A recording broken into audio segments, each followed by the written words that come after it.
the insurance.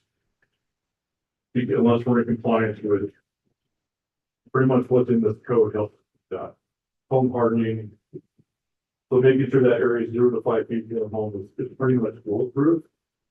Trimming trees, trimming grass.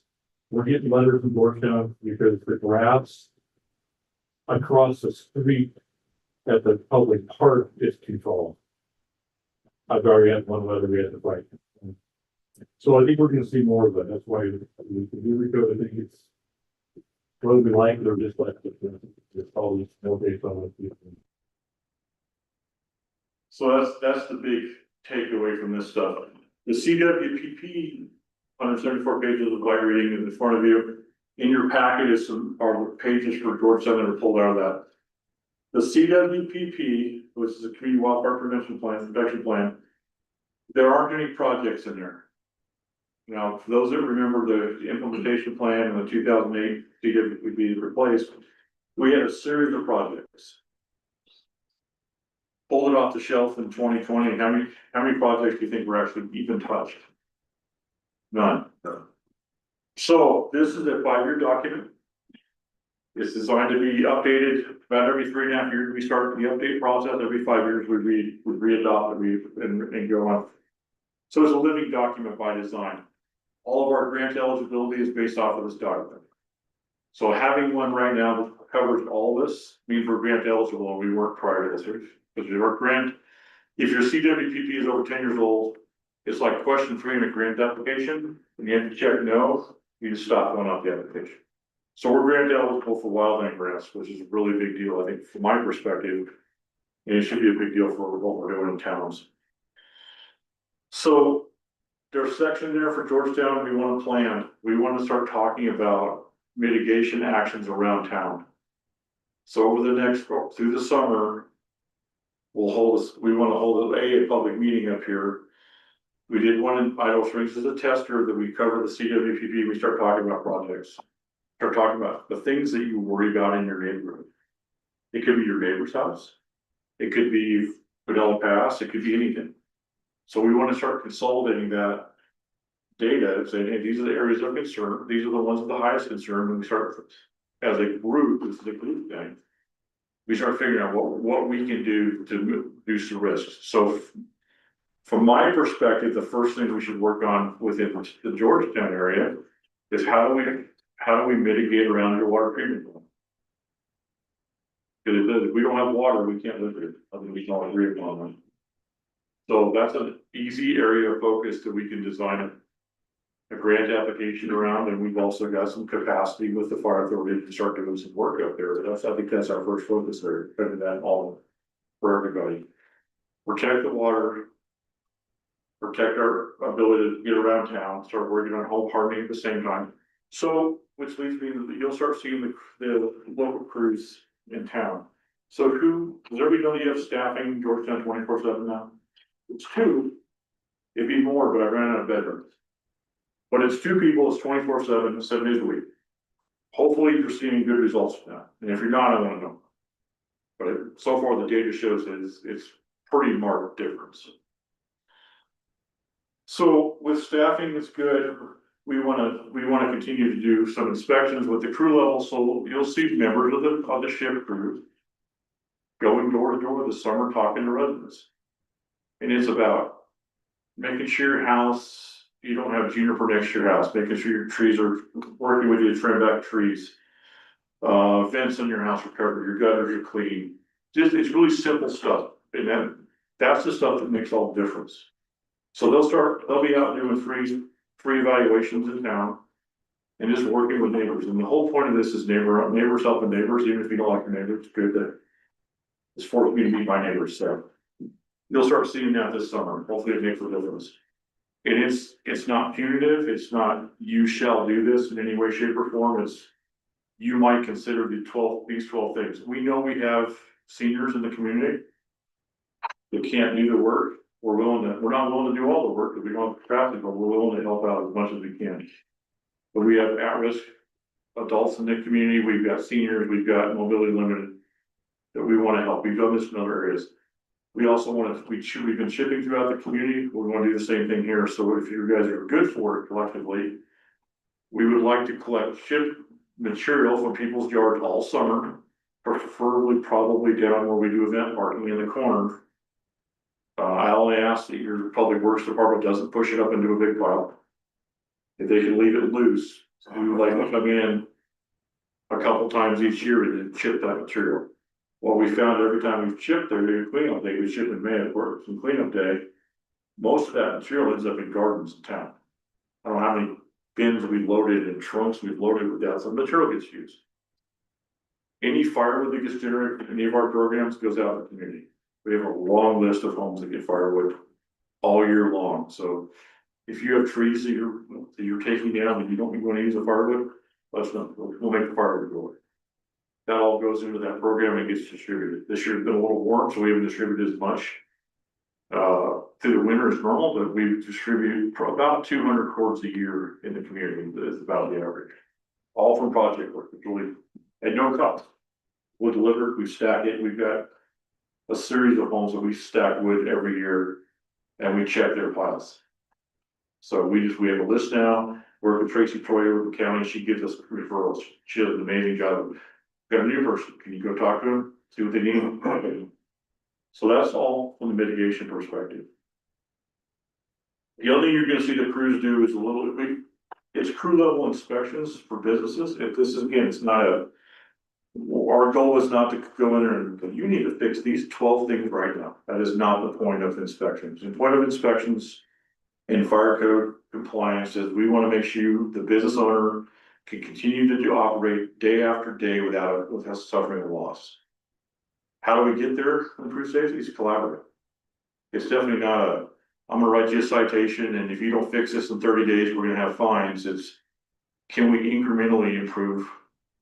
But we know we have businesses and you aren't unique.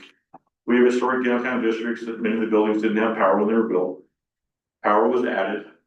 It was added at a time that we had a lower demand. And a lot of the buildings were still that way. Idle Springs had exactly the same problem you guys do. Empire is probably a little worse if you get into it. Because some of the buildings are really not been touched from a commercial business perspective in a long time. So the crews will be out and you'll see them and then they're going business to business. They want to meet the business owner. We want to update contact information. Who's your key holder? Do you have a Knox box on your business? So we don't want to break a $12,000 door, right? If you have a large empty door like you do have Coopers, that's really expensive to break that aluminum door. Thank you for. We don't want to do that. We want to work with you to get Knox boxes on your business. Alarm codes, keys, key holders, who do we call?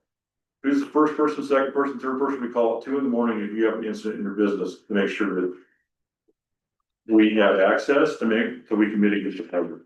So that's the primary reason they're coming out. They are gonna do a little bit of an inspection while they're walking with the business owner, but that's a precursor for what we're doing it's a self-inspection program.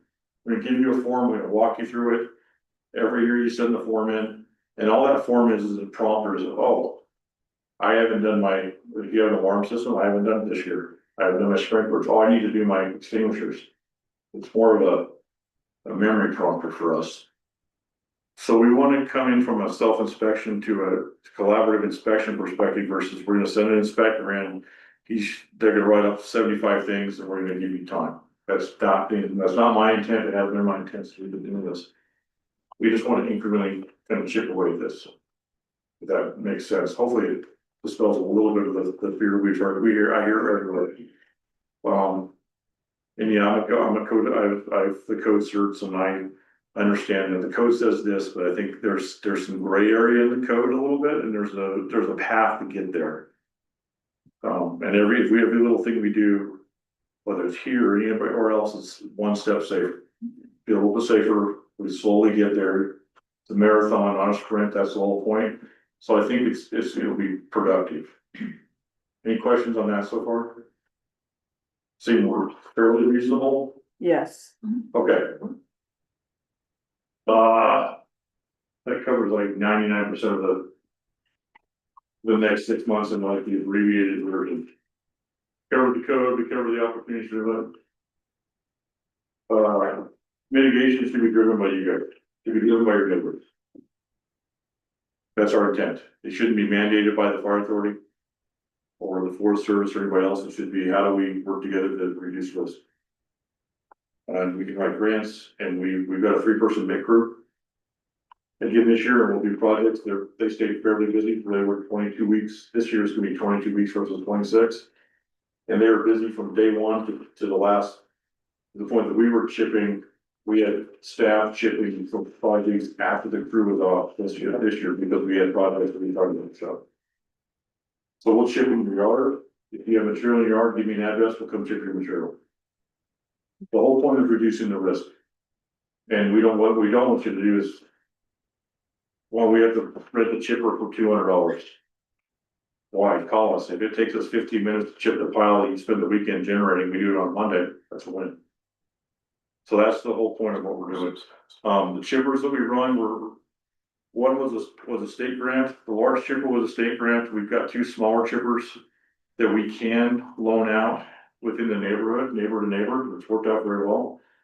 One was donated from the county and one was provided by City of Westminster through the watershed.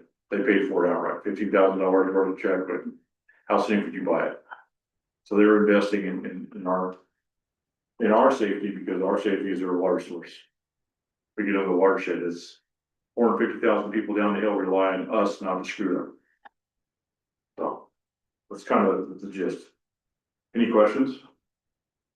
Concerns? I had a few questions. It It seems to me like we have an excellent opportunity. This is May 16th, where we do the cleanup, and we have those dumpsters. And it seems to me that maybe we can make that part of our marketing of that event and the home hardening and a little bit of education, because we have a lot of volunteers that come out, and that might be a good opportunity to tie that into a special event. And especially was the Rotary pays for those dumpsters too, right?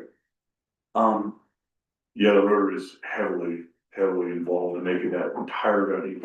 And volunteers are really gonna make this thing go. I've worked a little bit with Joe and Ray up in Dumont Cemetery, and they've taken down what, 130 trees? 130 trees are the pet project in the community. Yeah, I think they got 2 more to take down, but it's made that area a lot safer for the folks that live up on that hill. And I think that somehow we need to tie that into some of our volunteer projects. And then also, if you can do it in a small way with volunteers, a lot of times that makes it a lot more fundable if you're submitting grants for these things. And we submit volunteer hours at the current federal reimbursement rate, so those count for all grants on the road. That's great. So, I have a question. yeah, What is, and maybe this is bigger, but is there a recourse for people who are getting these letters from their insurance companies? If the data that is on this information is incorrect, as maybe has just happened to me in the last week? Is they used a drone to collect the what data. they do, they use a drone. They flew a drone over my house and marked, but they have stuff that doesn't belong to me. And it's not, and we don't have a fence, so good lord, I'm really sorry, I don't know why that keeps doing that. My children, God knows what my kids are. And your kid too, he's there. So yes, what recourse does the county have? Like, is it, I haven't tackled this yet, and I don't know if other homeowners are running into this. What resources do you guys have? Send it to me. Okay, So we just. I've done about 8 of them so far, we're Okay. successful in all 8, I don't know. Happily to fight, who's your insurance? Allstate. Of course it is, I Yeah. love Allstate, they're actually giving my information out now to policyholders from their underwriters. Yeah, we can fight it, Okay, because what we're finding is, a little bit of a mix, if you haven't seen this yet with your insurance company. They're hiring 3rd-party contractors, some are really good, some are not. They're using a lot of drone footage that's questionable at best, but.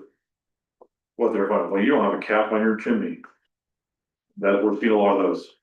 Alright, you know, you're using the drone. Yeah, send it to me. Okay. My emails, just email it to me. No, I'm not making any guarantees, but we've been working on those for about a year now.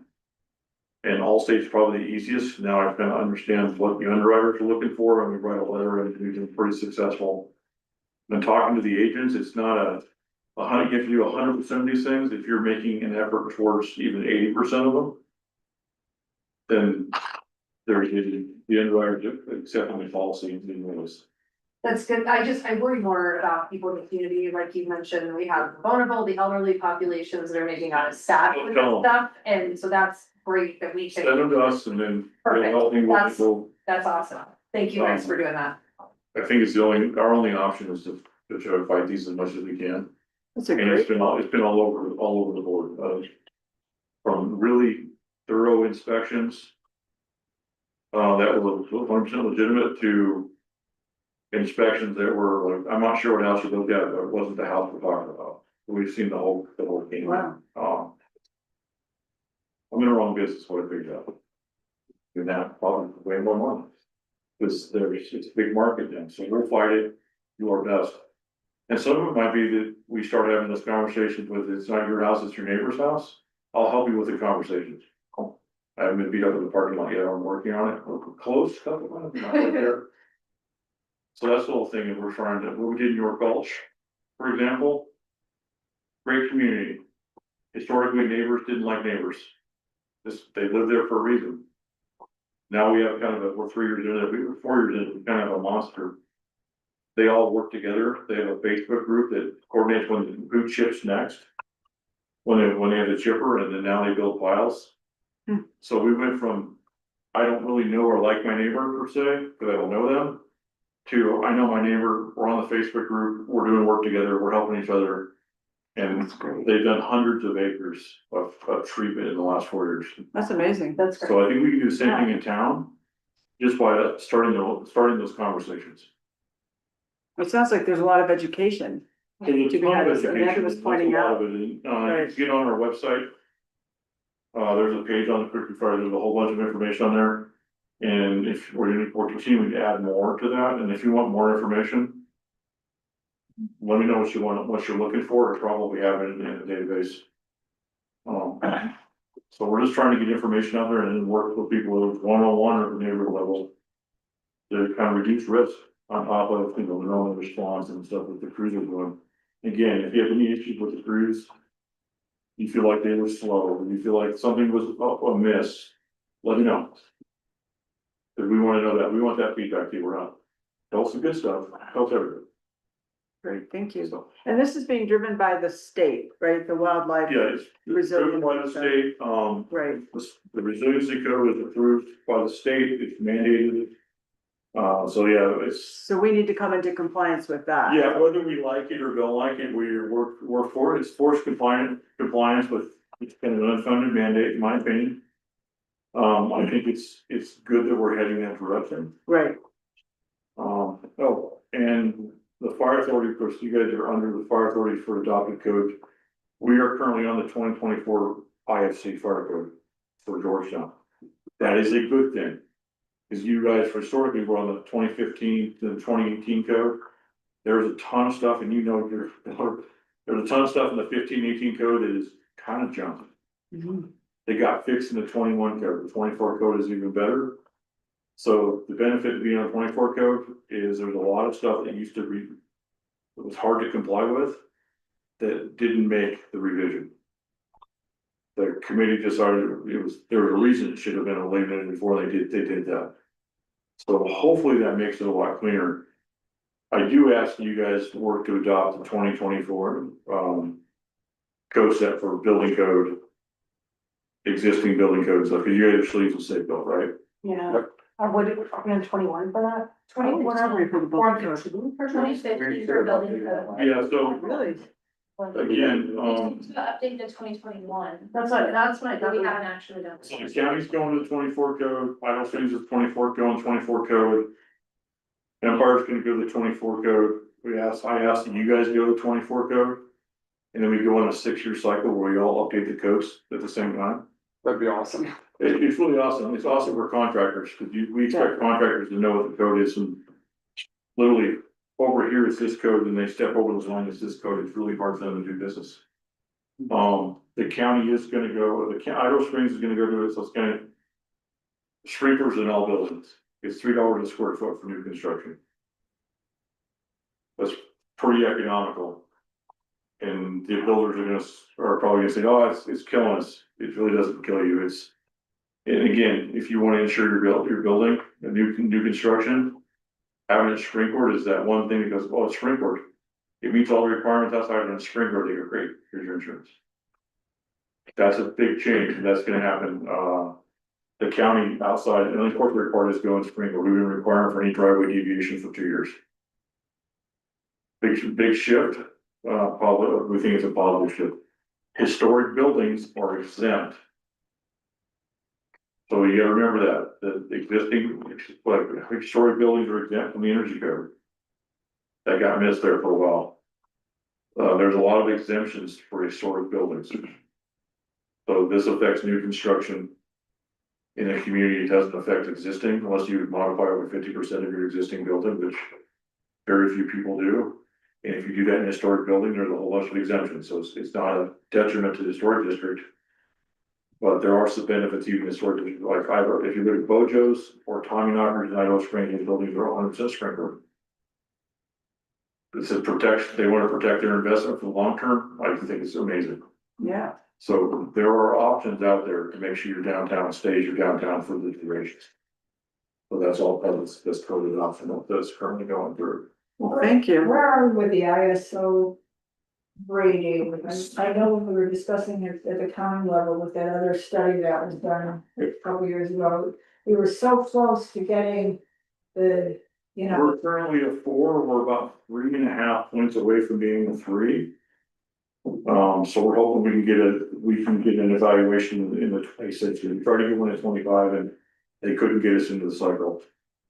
A lot of that is improvements within your water district and maintenance records. So we'll work with you guys to make sure we have some records prior to the evaluation. But we're less than 4 points away from being a 3.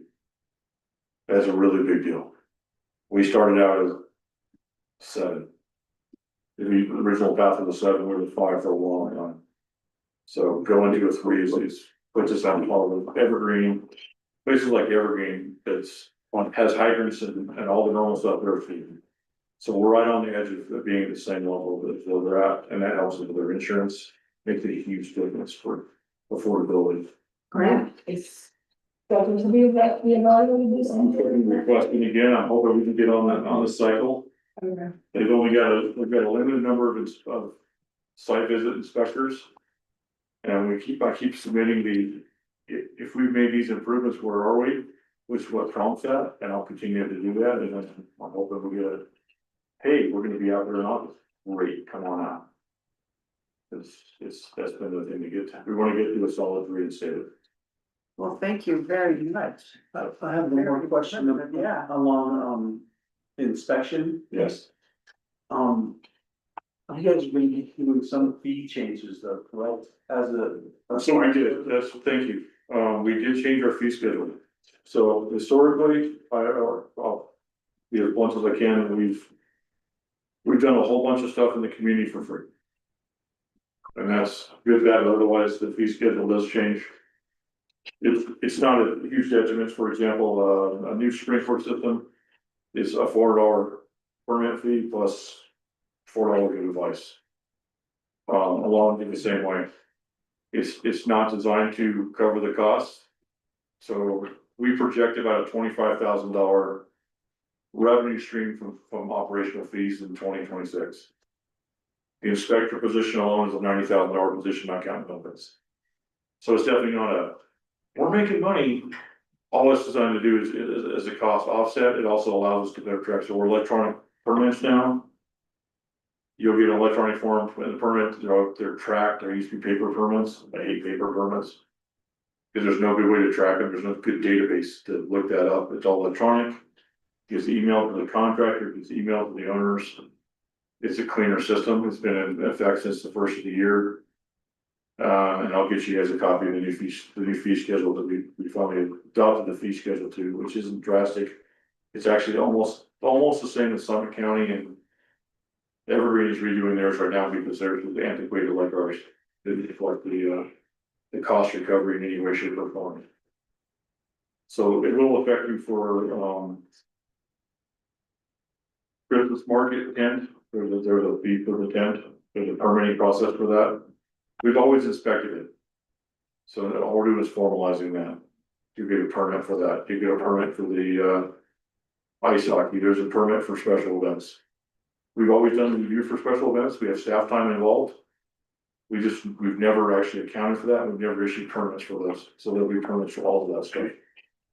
So I think it'll make it cleaner, it should make it easier for you guys as a municipal boundary to go, hey, you have an unpermitted event.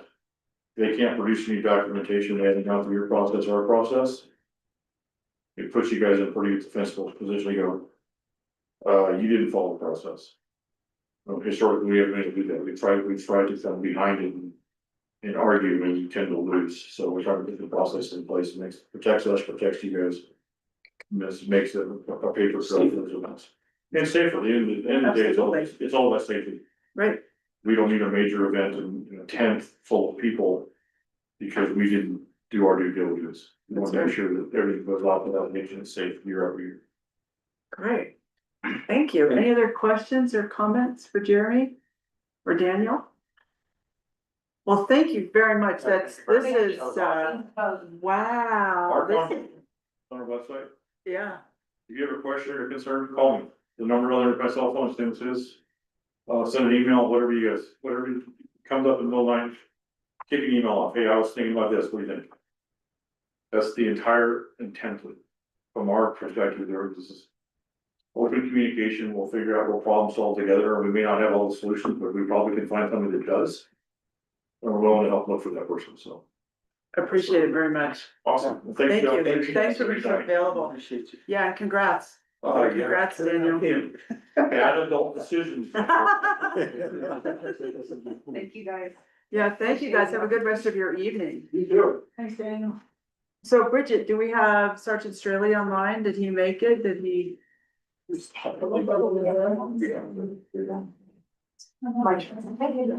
All students. He did not? He did. Oh, he did. Okay, great.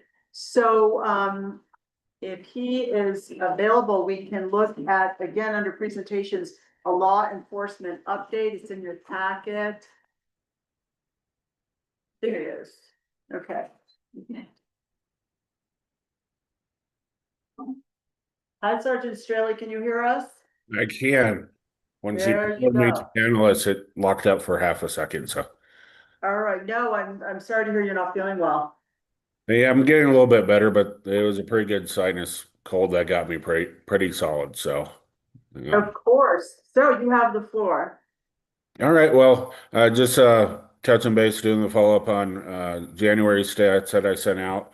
Overall, the sheriff's office responded to 104 calls for service in the town of Georgetown, 14 of which generated a case report number. And out of those, 3 were arrests. 2 of the arrests were for warrants. One was a domestic violence incident. There was no commonality in any of the reports that I saw. There was 3 theft reports, but 2 of them looked to be known suspects, not related. So, moving forward, we're keeping an eye on any indicators of commonality so we could better respond to calls in town. My patrol team did over 34 individual extra patrols through the town, which equal to a little over 32 hours of dedicated time rolling through the town. And looking at the traffic stats over the weekend of the pond hockey tournament, definitely the highest day was Saturday the 14th, which had over 7,000 vehicles go through the roundabout on Saturday. Other than that, the guys are getting more used to being in the area, and January was a pretty good month for us, I think. Any questions on the stats that I sent out, or? Any questions or comments for Sergeant Straley? No, thank you so much. We appreciate that. And again, we hope you feel better. Well, thank you, and similar update to what Chief Jones had with the fire department. The sheriff's office had one of our senior administrators retire. Our Holly Nicholson Cluth was our administrative supervisor and our policy analyst. She fully retired. Um, Sheriff Thornton looked at what's the best pieces of puzzles to keep us moving forward. And Captain Rubin, who did serve over me in patrol, stepped into that role as administrative supervisor, and patrol division will now be served by Captain Seth Marquardt, who grew up in the county.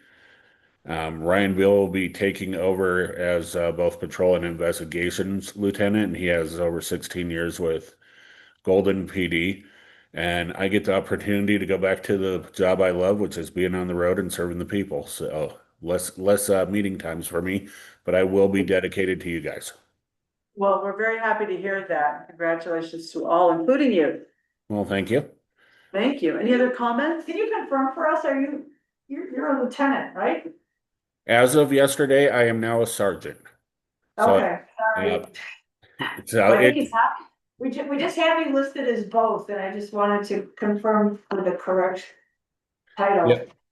Yeah, prior to Monday, I was the lieutenant for the patrol division, but being able to utilize my years of supervisory experience, sergeant's a great fit for me, and it'll give support to the deputies serving you guys as well as the rest of the county. Thank you, Sarah. Well, thank you very much. We Certainly. appreciate it and hope you feel better soon. Thank you. All right, thanks. Just wanted to restate for the record, apparently there was a Zoom glitch. Want everybody to know that the roll call was done, the agenda got approved, and there were no public comments. So we're good. All right, so moving on to your payables report, you have two payable reports that we're gonna be looking at. The first one is dated February 13 to February 19. And, excuse me, there's some comments about that in your cover sheet. Any questions or corrections or anything like that for Q on this report? I actually had a couple. Yes. So the first one, and I'm sorry, Q, I know there was two reports. There's like a lot of these USA Blue Book invoices are dated pretty far back, like September. Mhm. Was there a reason for the delay on those? There's like several throughout both reports. In different operational lines. I mean, I'm looking at one at 514014. There's another one, another report, and they're all dated 9/20. Yeah, 52, 10, 6, 10, there's there, yeah, throughout the report, right? For a lot of our, especially water, road bridge parks, we give those invoices to our department heads to code. They get shuffled around for a little while and sometimes they get in the mail, so they just take a little bit of time. Okay. The other question I had was the HG, or excuse me, Hops and Poly expense. The tent. Did HGI pay for the tent? Like, how did that transpire? I wasn't clear on that, because I thought The Yeah. whole tent rental, right, Mary, was processed through HDI and then they billed it back to us for Hops and Holly because we agreed to pay for the Hops and Holly weekend with the tent. Okay, So why did we sit on that since December? If the invoice was, I don't know when we got it, but it wasn't, we didn't get it until very recently. okay. but so this goes back to your question, Amanda, with the blue book. We're in March now, we have a certain amount of grace to correctly assess these funds back to our 2025 budget. But that deadline is going to be upon us sooner than we seem to be prepared to do that. June 1st. Oh, that's So I was gonna be looking, I mean, if department heads are sitting on or shuffling papers, but things aren't being processed correctly, and we notice this each time, you know, it seems to be a regular occurrence. how are we correcting that so that by May 31, we're done with 2025? Mhm. We think we're almost there now. A lot of this is coming from growing pains with turnover in each of the departments that Asia identified. Road and Bridge, we changed over, we have a new head of Road and Bridge.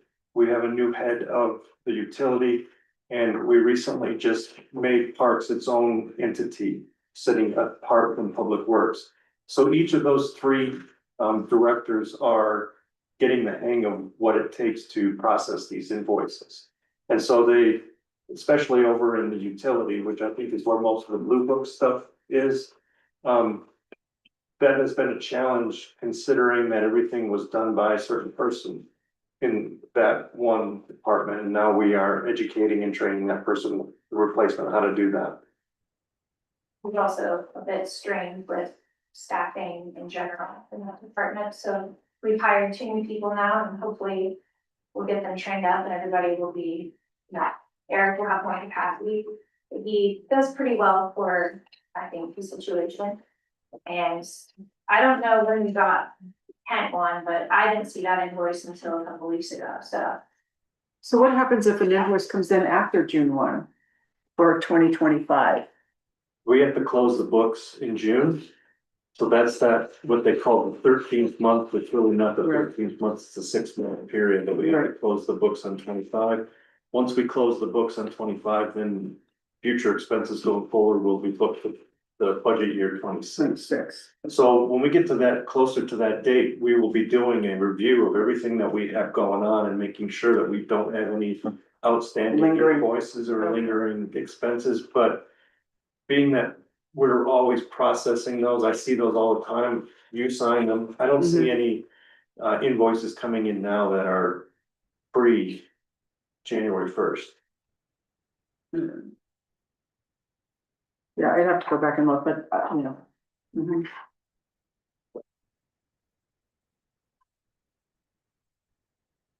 Okay.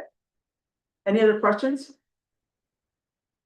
That's February 13th, February 19th, so we can put that. The next one in front of you is the payables for February 20th to February 27th.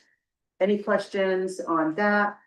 And there is one here, that's the 10th. Okay, that was the Yeah, I'm question. sorry. I you read. pulled No, it no, off that's the wrong okay, one. because I thought I couldn't find it on the other one. I Yeah. did want to point out like something I was very appreciative of on the payables, was the breakdown of all the utilities. So thank you for that detail. That's really helpful to see like what different utilities are going, that's on both reports. So thanks so much for that. That's super good. I think there's some additional explanation on the tent too, that would be helpful. So Cabin Creek Brewing is the business that runs that event. And because the expenses had increased so dramatically this year, they had made a decision to relocate the event down to Cabin Creek. And so we were very concerned by that because obviously Hops and Holly was intended to keep people downtown and benefit the businesses. So we partnered with Cabin Creek and we put the bill for the tent and also I think we had some generator expenses as well during that one weekend that was Hops and Holly. I would ask just for the accuracy in the description then on the tent. And I'll admit I'm affiliated with HGI, but then it actually be specified that it was the Hops and Holly tent in that Christmas market, so that if I think that's we're looking back at this, at some point in time, the description is appropriate for the actual event that it was paying for and not Mhm. this one. Yes, correct, okay, sorry about that. So Casey, you got that noted? Thank you. Okay, any other thoughts on that? All right, very good. So moving on, we will go to, there is a sales tax revenue report. Do you want to? I just out of habit, I was like, wait, we have to approve them. No, we don't have to do that anymore. Right. Like I just, it felt But weird to that's me for a good. second. I apologize. Just ignore me. That is okay. We can't ignore you. That would be very unwise.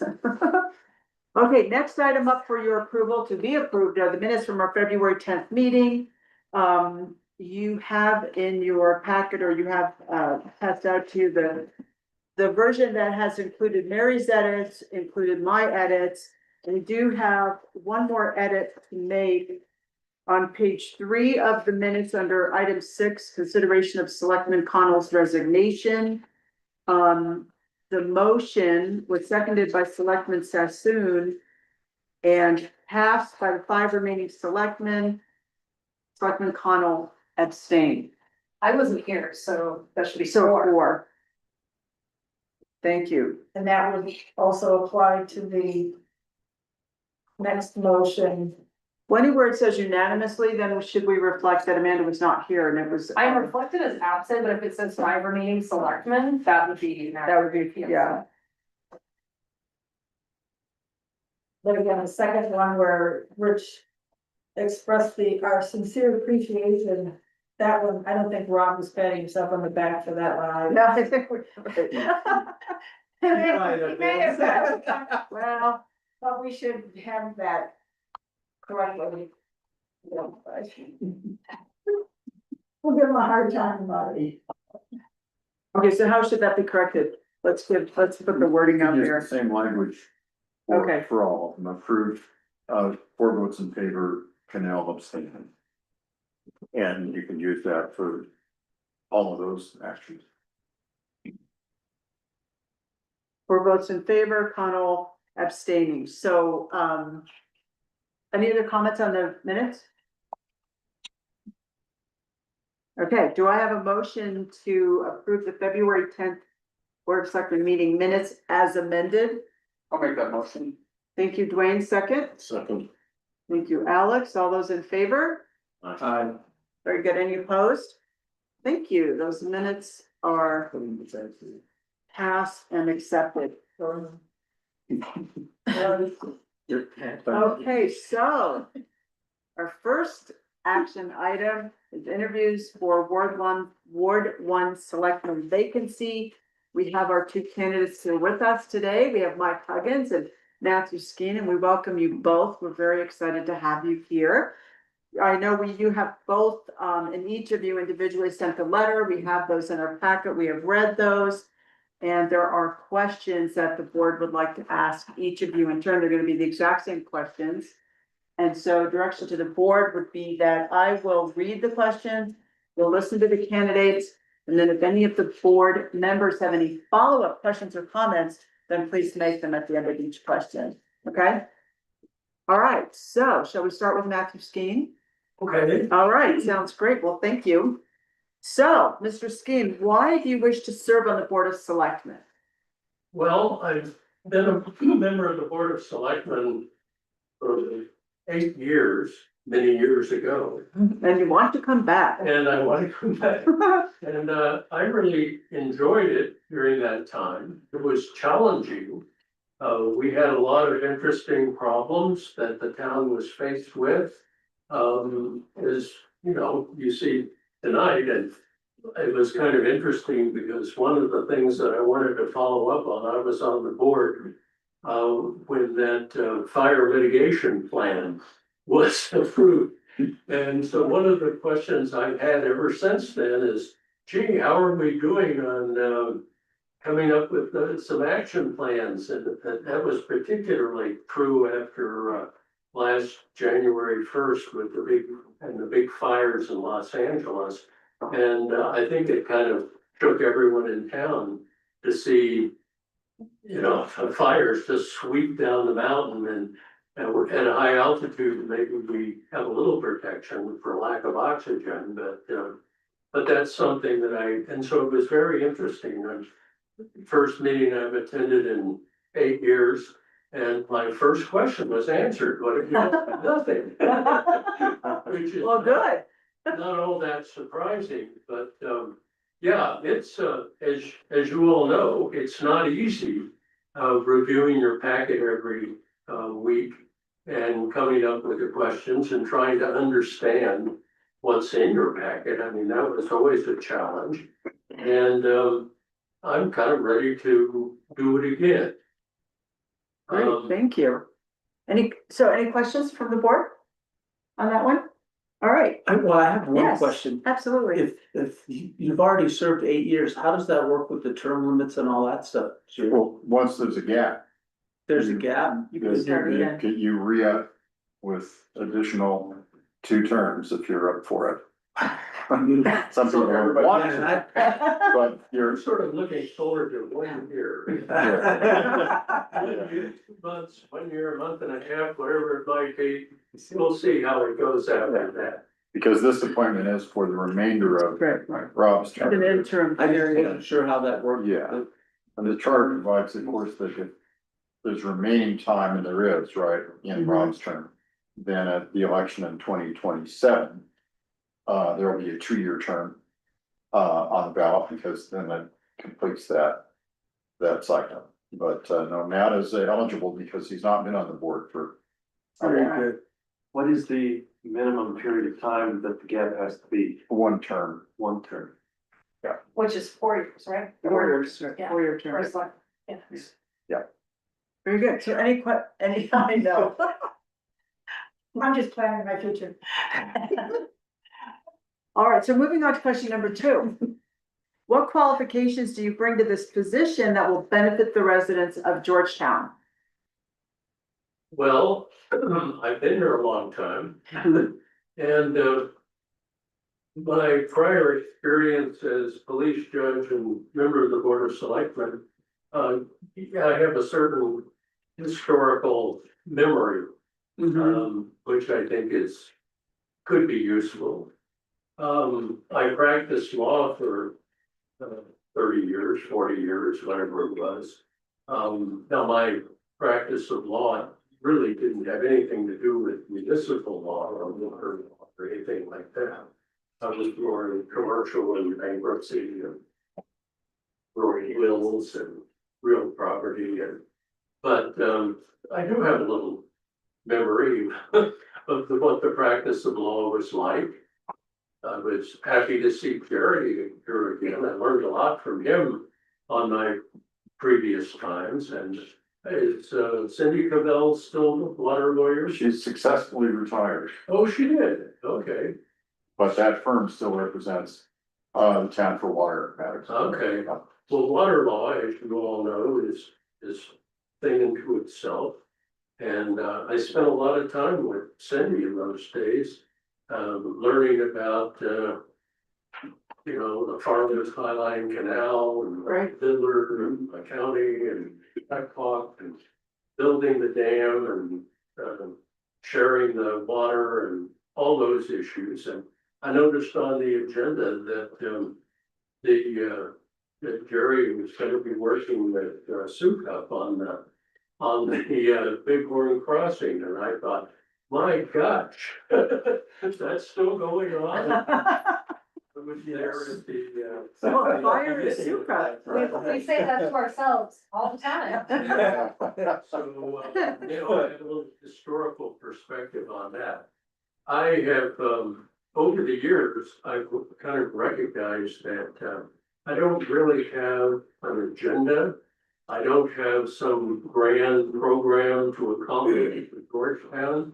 And so I like to just sit at the table and hear the people and look at the problems and try to use what's left of my brain to add whatever I can to the discussion.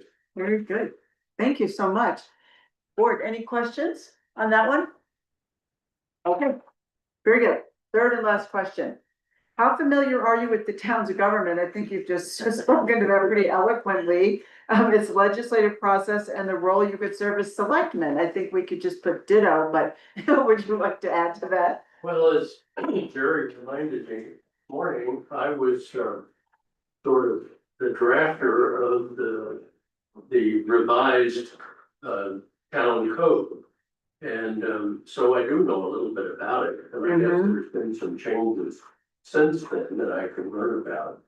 But yeah, I've had a lot of experience sitting in this room, learning about how things work. Yes, you have. So Board, any questions? Just to circle back though, you touched on a couple of, issues that you had questions about. Are there other pressing issues or current issues that you are aware of that we're involved in now, or the town is involved in now that you know, would be looking forward to being at the table for to work through those? Not really, and, to be perfectly frank, I haven't, I've been just a happy citizen. Well, I'm glad you're happy. You know, I live over on Second Street, and as far as I'm concerned, everything's just going swimmingly. I turn on the faucet, and water comes out. Flush the toilet, that works. Streets get plowed. The wind drives down the hill behind me and covers up my driveway every time I shovel it out, but that's mountain living, so that's. And then that hasn't happened this year, believe it. So, no, don't have any problem, like I'm a happy citizen. Well, that is great. Thank you. So, any questions? No, well, Mr. Skeen, thank you so much. We really appreciate your time. And we'll turn to Mike Huggins, and you're welcome to stay, of course, through all of this. So Mike, you've heard the questions. I'll start with the first one. Excuse me. Why do you wish to serve on the Board of Selectmen? You know, I just, after moving here, we bought our property, I think it would be a second home in 2017, and within less than a year, we moved full time.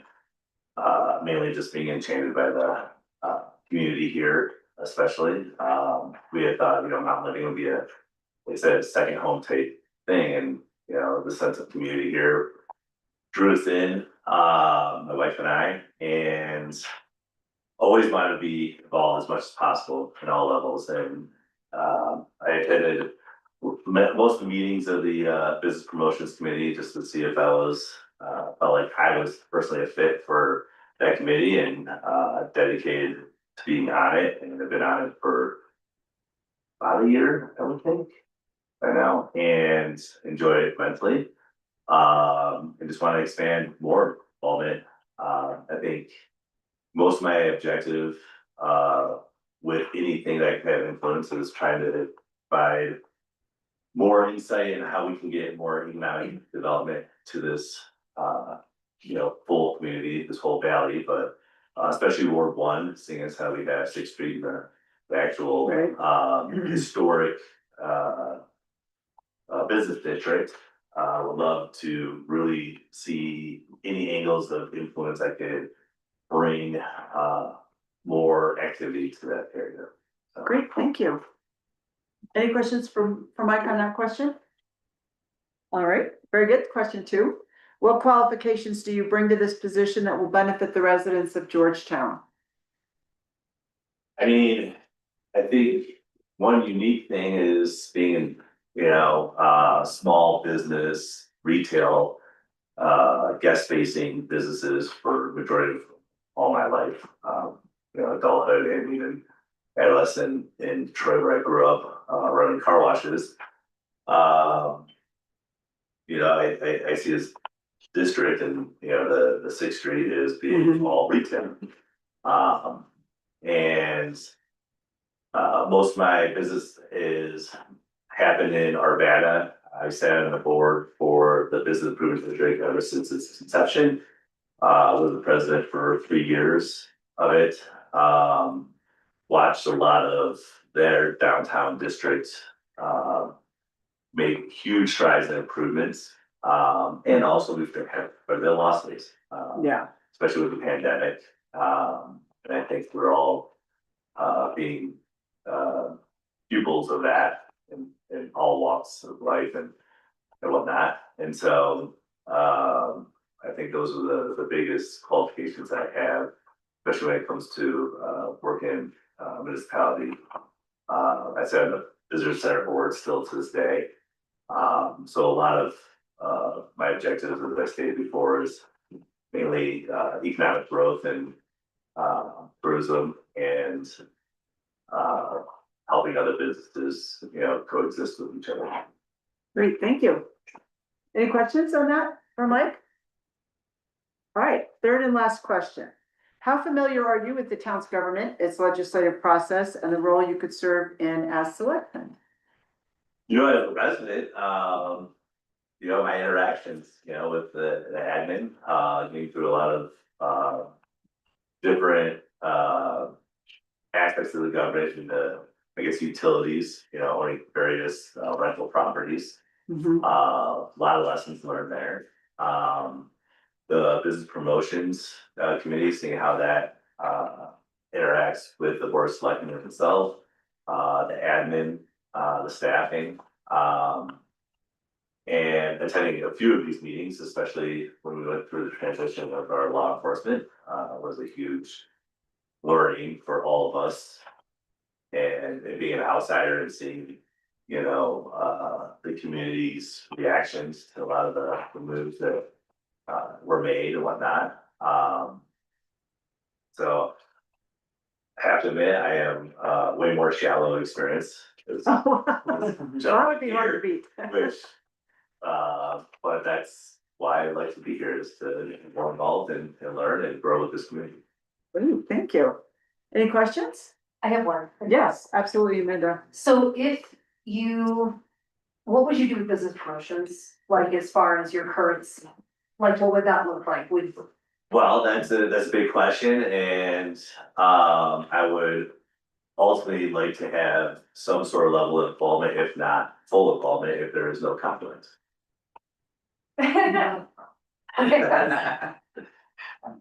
So, I mean, I just recently was appointed chair, you know, to fill in shoes, and I really enjoyed this role, even though I only had one meeting, you know, as a full dedicated chair, but I've been acting chair for 30 months on it.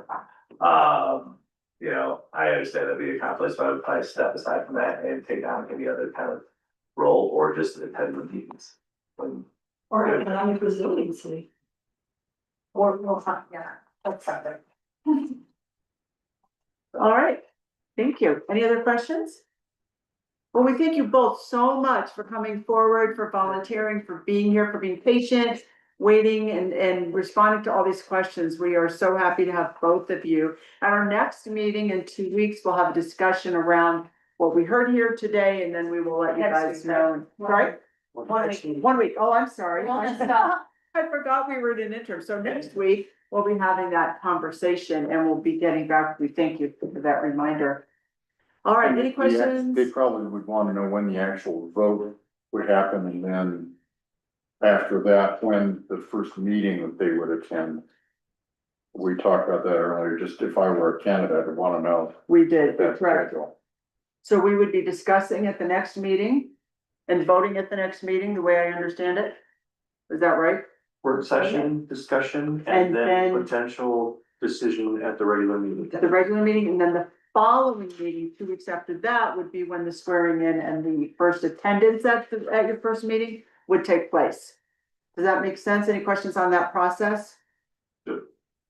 All right, And yes, both of you are aware that, Matt, since your term was here, and Mike, I think you're aware of this, the board changed policy or procedure as far as attending these meetings. We feel it's valuable that you're here in person. Obviously, there's always an occasion that you may be zooming in or you may be absent, but we do anticipate or require that you're present for, you know, a good chunk of the meetings throughout the year. Do you foresee any major issues with that on either one of your schedules or life plan or whatever? No, especially right now, I've kind of slowed down traveling. The only thing on my calendar is, a trip in the latter part of April, and I'm not sure that it would conflict with a meeting or not. It probably would, because Cynthia and I are going to spend about 10 days in Greece. oh, lovely. So That's a amazing. schedule. We could all go with you. We could have just a board meeting in Greece. What is quorum? A quorum Yeah, is 4 of the 6. 4 or 6, okay. Mhm. And you can zoom in, but to Mary's point, it's really preferred that people, be in person. All of us have to do it sometimes, but it's. Yes, exactly. It shouldn't be the norm. Well, thank you both. Appreciate it so much. Again, we will be looking forward to talking about you next week and then, and then doing our voting and letting you know and welcoming one of you into the fray. Awesome. Yeah, thanks. Have a Thank good you. rest of your evening. You're welcome to stay if you like. And thanks so much for your willingness to share. Yeah, we Absolutely. appreciate you guys stepping up. Absolutely. Ward one's a wild one. Right, Amanda is just let it go. She's awesome. All right, well, thank you. So next up on your action items is the John Tomei Library purchase. That is agenda item number 2 in your packet. And Dennis, is that you? Jerry's gonna go over Okay. the different aspects of the purchase agreement. It's not a complicated purchase agreement. Since we first introduced this for your consideration, I think it was 2 meetings ago. Jerry and I have been going back and forth with legal counsel from the GLA. It has been slow going, just the nature of the beast, I guess, and not much has changed, but we have clarified a couple of items. One in particular was what personal property was going to be going with the building and which was going to be staying and moving to the old school. So Jerry, if you wouldn't mind taking a few minutes to go through the agreement, and then if anybody has any questions, I'm sure we can answer those. You bet, the agreement's in your packet, and I've made some notes on some of the high points. As Dennis pointed out, it's a pretty straightforward real estate contract. It's a little more simple because there's not a mortgage to deal with. The purchase price is $1, so it's a little more simple in some respects, but nevertheless, you're still buying property, they're selling property, and title review has to take place, etc. So let me just point out a few things when I was getting ready for tonight that I wanted to draw to your attention. The very first paragraph says it's entered into as of the blank day of January. Obviously, whenever both parties have signed it, that's when we'll put in that date. So it'll be the blank day of blank until we have both parties on board. The property is described in recital A, and it's at an address. It says the parties have supplied the proper legal descriptions to the title company when available and prior to the closing. And I've looked at title pretty carefully. We've got a reasonable title commitment, and it's pulled up all the exceptions. So it's been a fair amount of time going through each exception and looking at how frankly, the property has been over time aggregated. It's more than one lot, and there's some easements and whatnot on top of it. So it ended up being a cleaner title than I feared. Oh gosh, this piece of property right in the middle of town, it's been there literally since before the, statehood. And so what am I gonna find? And it really was not too bad. The title was really pretty clean. But nevertheless, before closing, I'm still on the legal descriptions. The purchase price, paragraph 2 is $1. Permitted exceptions are noted in paragraph 3A, and that gives me the opportunity to tell you that I've looked at the exceptions list from the title policy and have largely been able to resolve all of them. Very often, as we all know, title companies will list a raft of things as exceptions from their policy.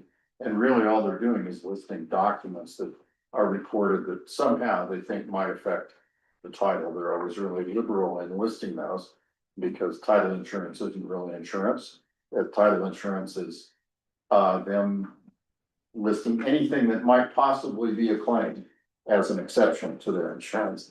But nevertheless, the value of the title policy is that it gives you a good title review and shows you all the documents in the chain. And I've looked at them, and there's really very few now that would be something we would want to object to. On the second page, and skipping forward a little bit, letter C survey, you'll notice that it does provide that within 15 days of actual signing, so both parties on the hook, the seller has to furnish an improvement survey plat to show, okay, what physically is, and that's common on the site. Where are the fences? What about the outbuildings? Where are the foundation walls, et cetera? And that's basically an ILC improvement application certificate. title defects, letter D is, you know, very long paragraph all about, if we find that there's a title, defect or exception we can't accept. The town as the buyer can object to that, and they've got time to either fix it or say, we're not going to, and then do you wanna close with that exception or not? As I previously told you, I don't see any giant killers there. Often you see things like an unresolved claim of some party that you're gonna have to chase down, or a deed of trust to someone that you can't find.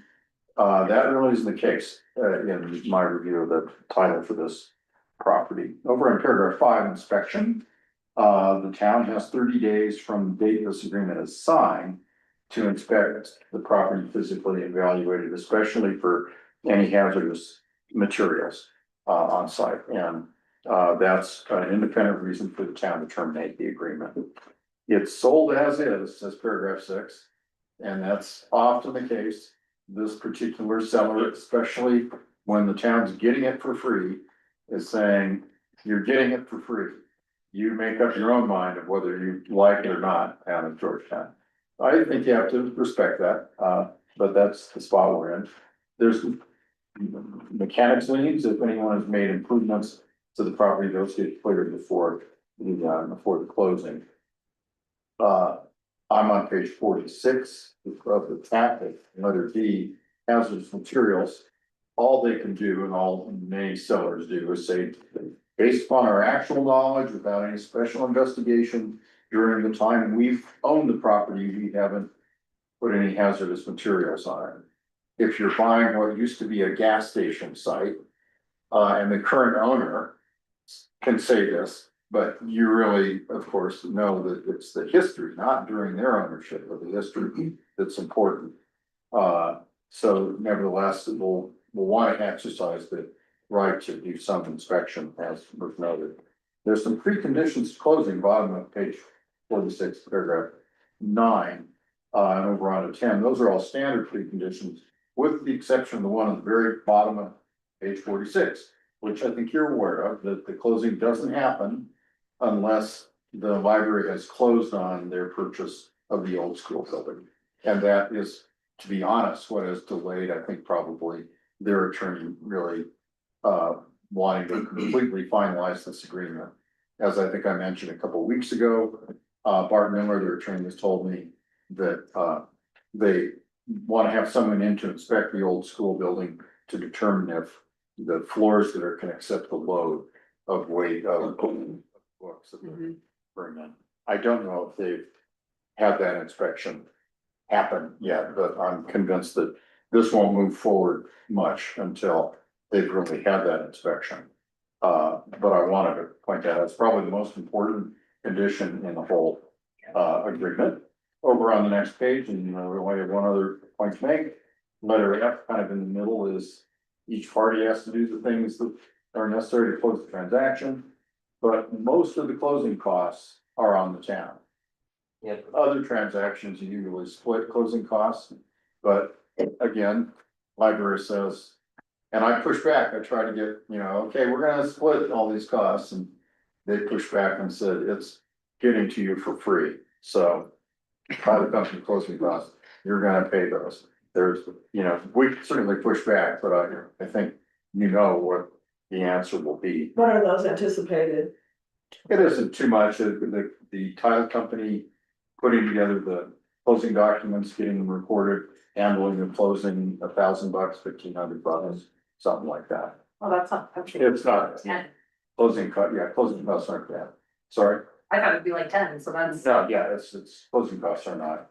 But Yeah. it should be noted that, it should be noted that the survey will have a split cost. Yes, that is correct. Good point, Alex. You're absolutely right. The survey is important for both parties to have, and it's really important for the town to have. And that's a cost that's split between the parties. That's the one. Any idea what that might cost? I don't. Well, it already says that, but. Yeah, it already says that. We split the cost, but Alex's question is, what will that cost be? And I've had these done for various transactions. The cost is kind of based upon, how many documents the surveyor's got to look at, and whether they got to go out there and find you know, cement pins or old stones in the ground. And looking at the tile work, the corners are really pretty well known. So I think it's not a few $1,000s, maybe, I think south of 10,000 for sure would be my bet for a survey. That's really it. In terms of remedies, often there's remedies that if the buyer fails to close, you know, the seller keeps the earnest money. There's no earnest money in this deal. And so the only remedy to sellers is that we, the buyer, default is to terminate the agreement. I intended for that to be the case. Because, yes, we're getting it for free, but I didn't want there to be any sort of damages or anything, on the town. If the seller defaults, our only remedy is we can go to court and try and force or get the court to order that they close, they convey the property to the town. And I felt those remedies are what are appropriate for this kind of transaction. You know, there's no money involved in that. So, I know you may have questions. The way it's set up in your packet is for approval. I would, if you want to do that motion, I would want to add with such technical corrections as approved by the town attorney, because I suspect, for example, if someone's some blanks, when as and if I do hear back from, or when I do hear back from the library's attorney, there might be some minor things. I've tried to get them to come to the table and say, this is completely final, and in fairness to them, they said, you know, not until we've really gotten closer on the old school. We can certainly, as you know, this has been continued a few times. The way it's set up now, and I think it would work perfectly well, is to approve it, give authority for any technical changes.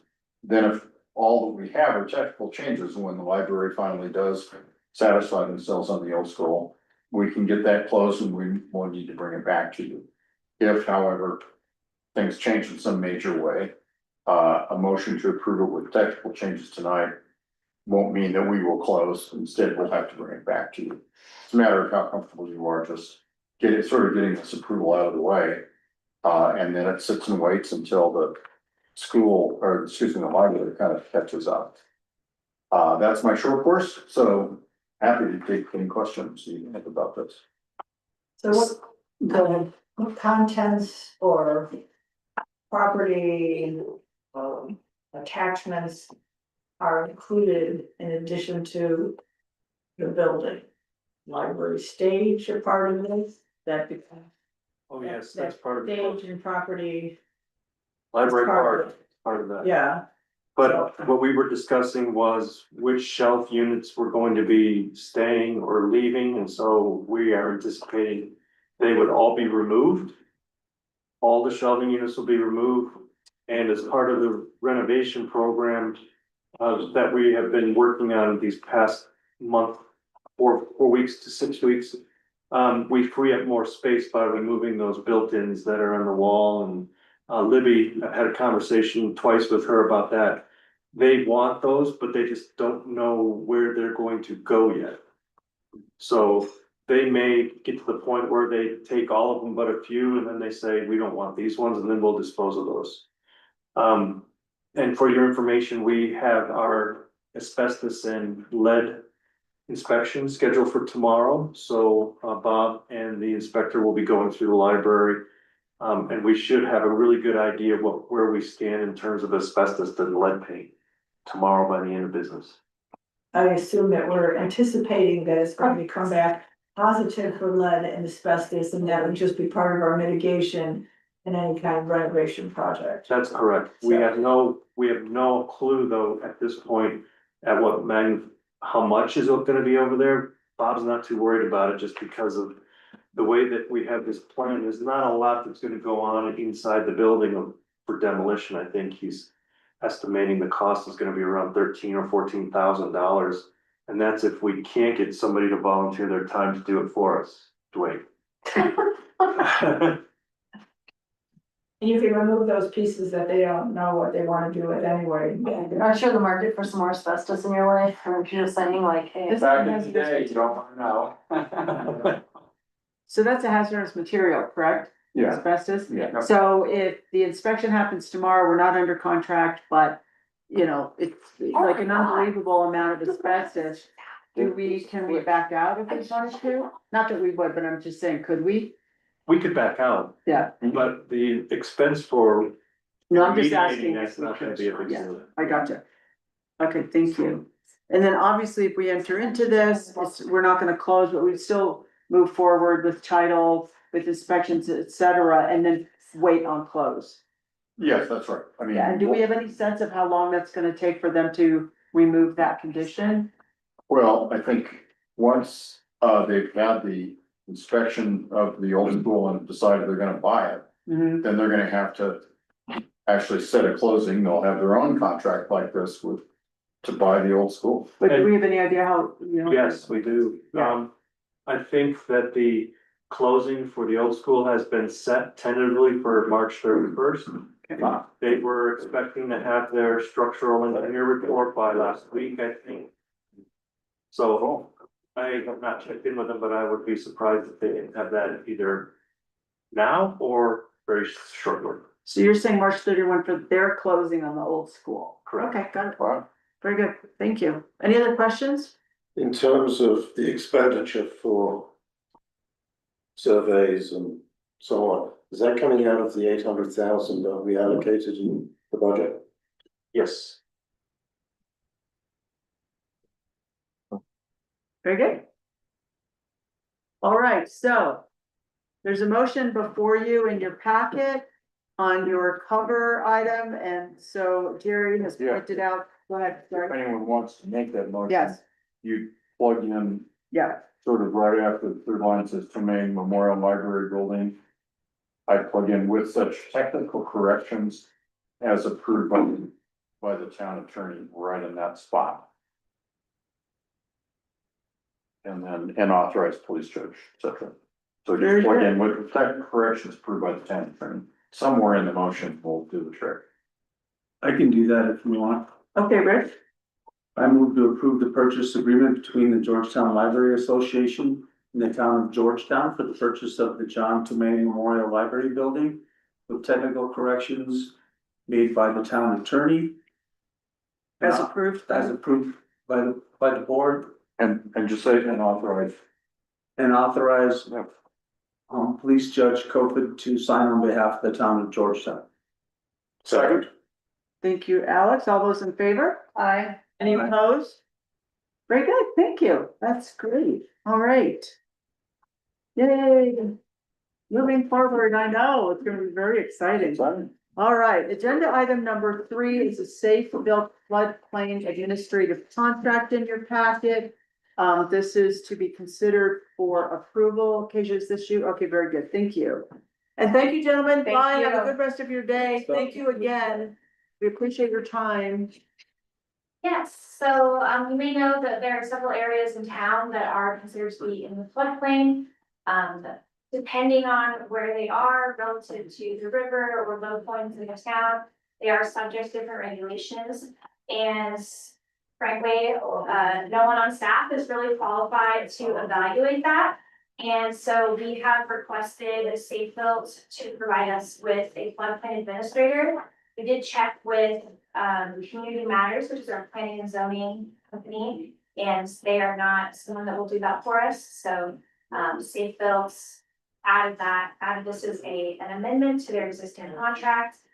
This is not an expense that the town will be paying. It would be a third-party expense that would be included when you submit an application for a floodplain permit. And so all expenses approved by this administrator will be passed on to the applicant.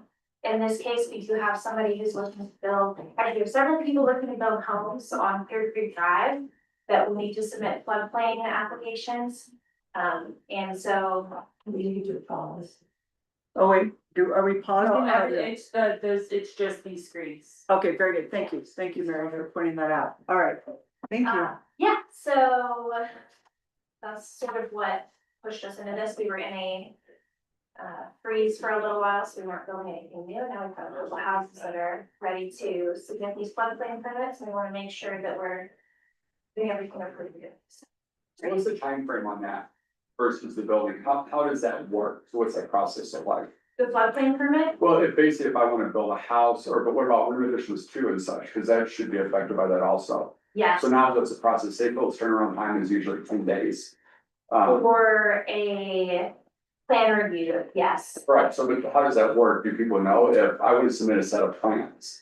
So if I bring a set of plans to, hey, look, I've already gone through DRC, I wanna build this. Mhm. Now it's gonna add an extended time frame. It will, but only for places that are within the floodplain, so, That's what I'm talking about. Yeah. The other's already good. We already know we're coming. right. So when people put plans together, don't they know they're in a floodplain? They're not, Truthfully, I'm not. typically will inform them. Okay, I have a lot of people that come and ask me for certificates of like floodplain exemptions, which is not something that we document and keep here. That's something that sometimes title companies have, but we don't usually have that. So actually, to date, we've never had that, but I still check for equalization, so. okay, thank So you. I'm having a hard time, here's my thing, I'm having a hard time trying to figure out what they're actually offering, other than delaying us, because. So with the houses that I built in floodplains. Mhm. Yeah, the town should have had more involvement in it perhaps, but at the end of the day, it doesn't matter, I still have to have a floodplain report done. Once I'm done with the house, so anybody buying the house, going to buy the house, I have to show a floodplain certificate. I don't really know what. Me being safe, but what is it that, so as a homeowner, I'm gonna build a house, what are they giving me other than delaying me and charging me? This isn't about the homeowner, it's about our responsibility to make sure that things that are being built are not adversely impacting the floodplain. So for example, in the mill sites, I believe we own a parcel in the mill site. Correct. And my understanding is that we are not allowed to build like a house directly on the ground there without doing certain mitigation.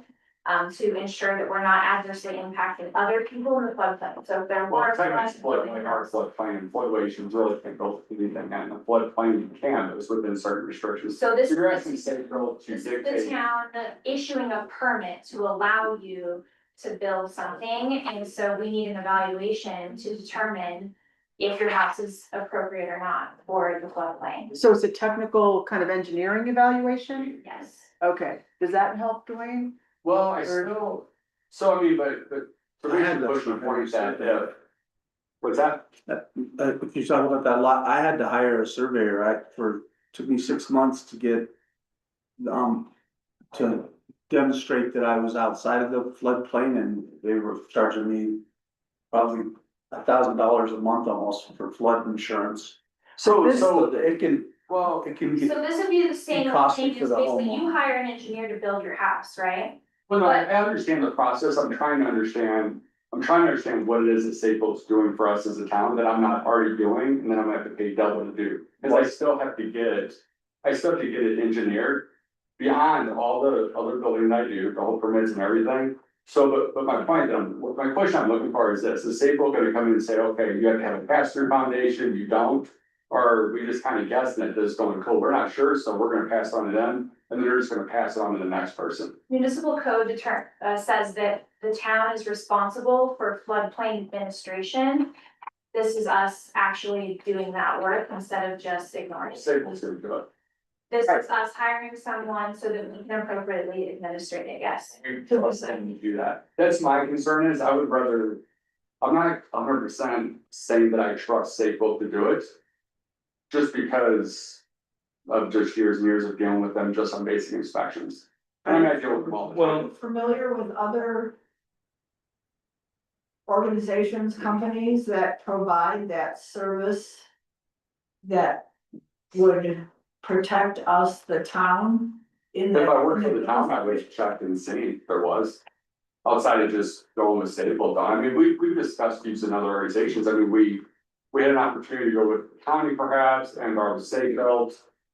Are doing it ourselves, we always have that opportunity, and I get what you're saying with doing it yourself, I mean, towns have a building department and they sub out. But we don't. They sub out. But we don't. Well, but I'm looking, but we also don't, we've never had this. Well, so I'm not saying that we shouldn't go with Safehold. It's just, I deal with them all the time. And one day we get a good inspector and the next day we don't. And when you say liability, I'm sure it's off on them. Sure. But as a builder, as a builder, if that inspector misses something and I don't catch it, it still falls on me.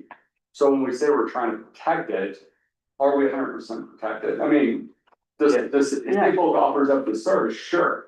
But they also offered up services of doing, you know, just local inspections and stuff like that. I'm curious with that. I don't know enough about it. The alternatives here are, the county's not an alternative. Of course. They're done. They told us we're not doing your building inspections now because Idaho Springs is backed out and we can't afford to do one town. So they are back reassessing whether they want to keep even pushing this into this possible service with Idaho Springs and Georgetown. But right now it's off the plate. We don't have that option.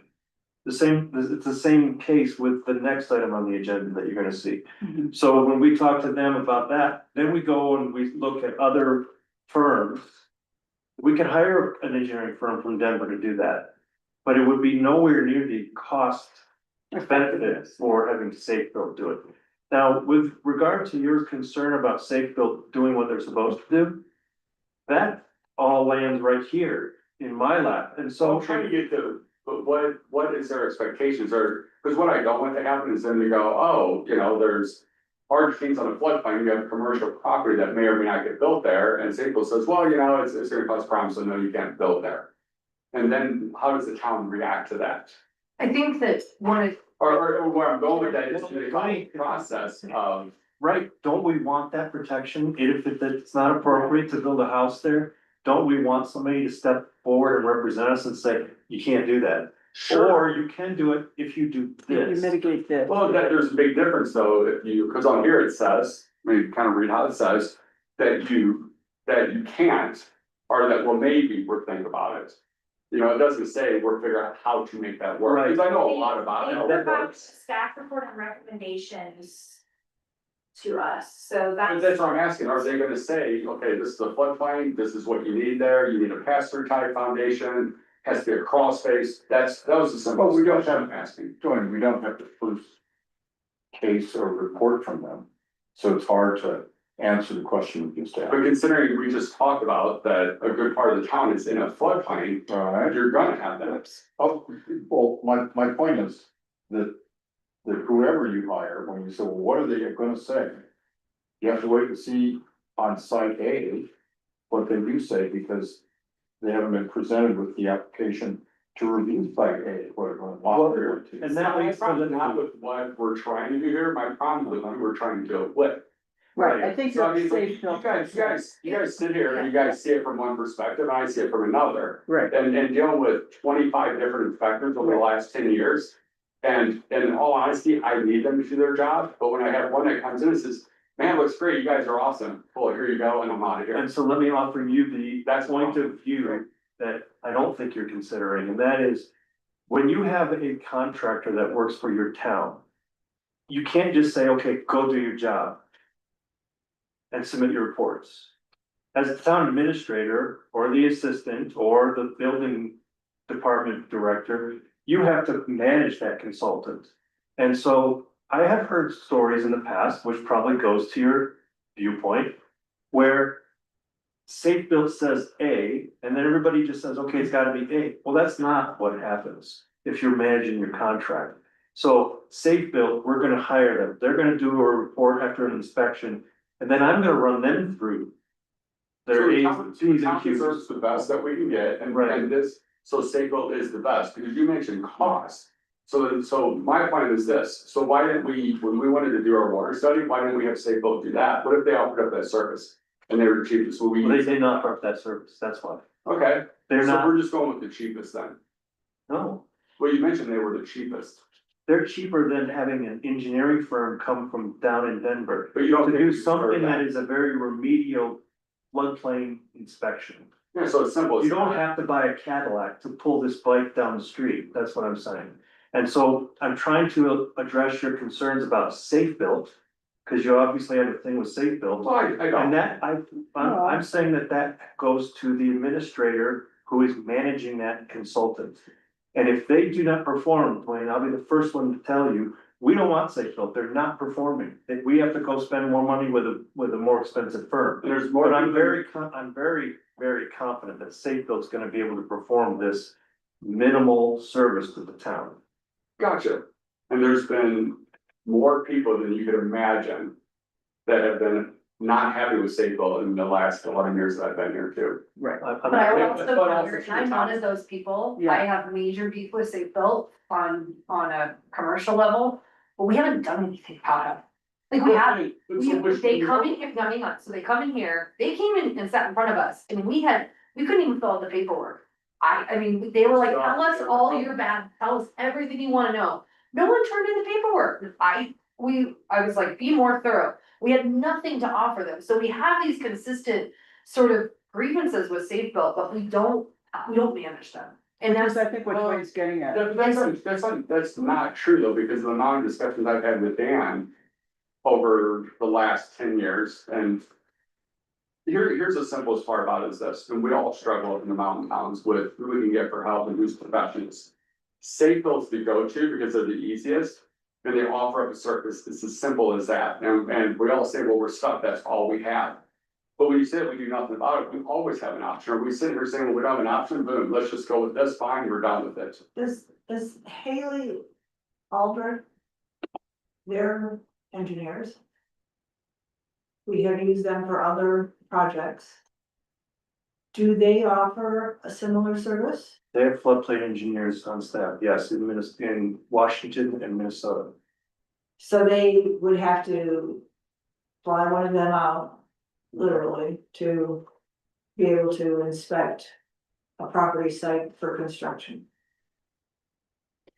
But it's safe I to try to can tell you off the top of just my basic research, there is a Colorado Association of Stormwater and Floodplain Managers. If you want to click to the membership directory, you're not allowed. You have to be in this group, and then there's a list of corporate levels that you can donate. So if you give them $1,000, you get to the top. If you give them $750, it's the medium. 500, this is just, and then the unlimited is $1,250. This is just like for their trade group. So that's where all these people are listed, and you can't see that information. Would you feel better, Dwayne, if we had other options to consider? That's what my. So here's my biggest thing with that, and this is where I think you guys misunderstand. The liability, as for me, the house as a builder, but also as a homeowner for a house that I live in. When if we're not gonna get the true service that we need, if we're just paying money, because what I don't wanna pay an engineer, cool, because I need this engineer and I need it done, so here, just sign off on it and if I'll build it, I hope I'm protected. It's just like we listened to with the fire mitigation stuff, right? It's the stuff that we're all dealing with.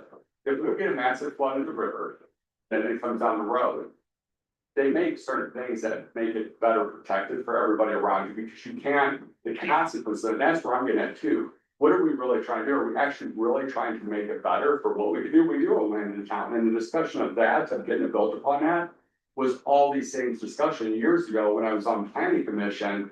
But nobody really had an answer because nobody wanted to spend the money for a good engineer to say, hey, this is what you can build, this is what you can put here, and this doesn't affect everybody around that. So that's where I'm going with it, and I'm hesitant to feel like we get those true services from Safe Built. Okay. Because I look at everything else, we get one. I think that they're two different things though. I think that How is the it? existence of building, if you're building on a floodplain, you know you're building on a floodplain, right? You just have to It's understand. not building on the floodplain, so I could say simply on one part, here's my argument. Well, I got an engineer, I built above the floodplain, here's my foundation, I'm good. But now when I look at it from a town perspective, yeah, I have a foundation in there, now the water rises. The way that my house blocks it off without a pass-through foundation, now that can cause problems. So one of the things I wanna just circle back to something. So it seems like there's a concern about safe built. It seems like maybe you. What would the best you're service we wondering- can get? Right, and so Keisha, maybe the question for you is this the best service we can get in this area? To have someone come in and do floodplain permitting? And it seems like maybe it is based on your conversations.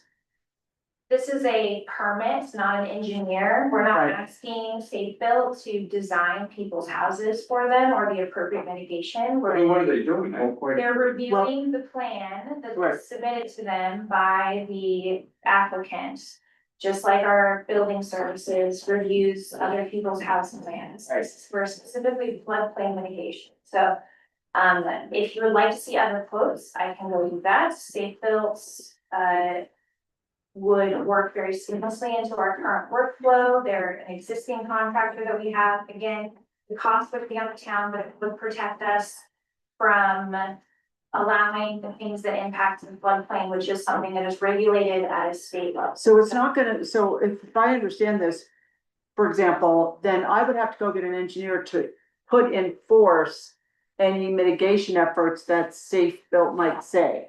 Which then why are we paying, that's my whole point. Why- Because what we're why- asking them to They're do not- is issue a permit to say, okay, you can build here, but here's the mitigation you have to do, then I need to go get an engineer to engineer those mitigations. Am I getting that correct? I would say it's backwards in the Okay. sense that they have to submit plans and this is a plan review.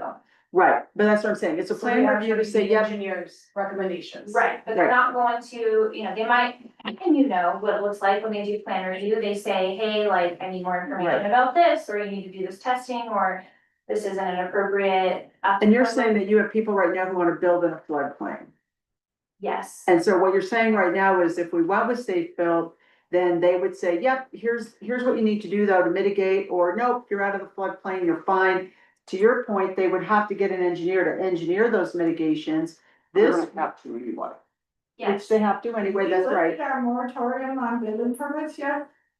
yes, Yes. it automatically ended in November. Right. No, it didn't automatically end in November because we hadn't Yeah, gotten the that's- results back. And the Haley recommendation Aldrich. from Haley Aldrich and the fees billed correctly That's for that to happen in November, so it We're didn't. supposed to approve that, yeah. That didn't happen though. No, I know. Right, yeah. The way that the moratorium was worded was for it to be 6 months, and then it ended. I beg to differ, and I think Jerry even weighed in on that a few months ago when we were discussing this, Yeah. when Haley Aldrich came to start to do the presentation. That it was I need to It see was the kind of an open It was ended. ending the, fair question. I've written moratorium resolutions a bunch of different ways, and I can't quite remember Well, it's okay. this. I probably wrote it at. It's not in my head.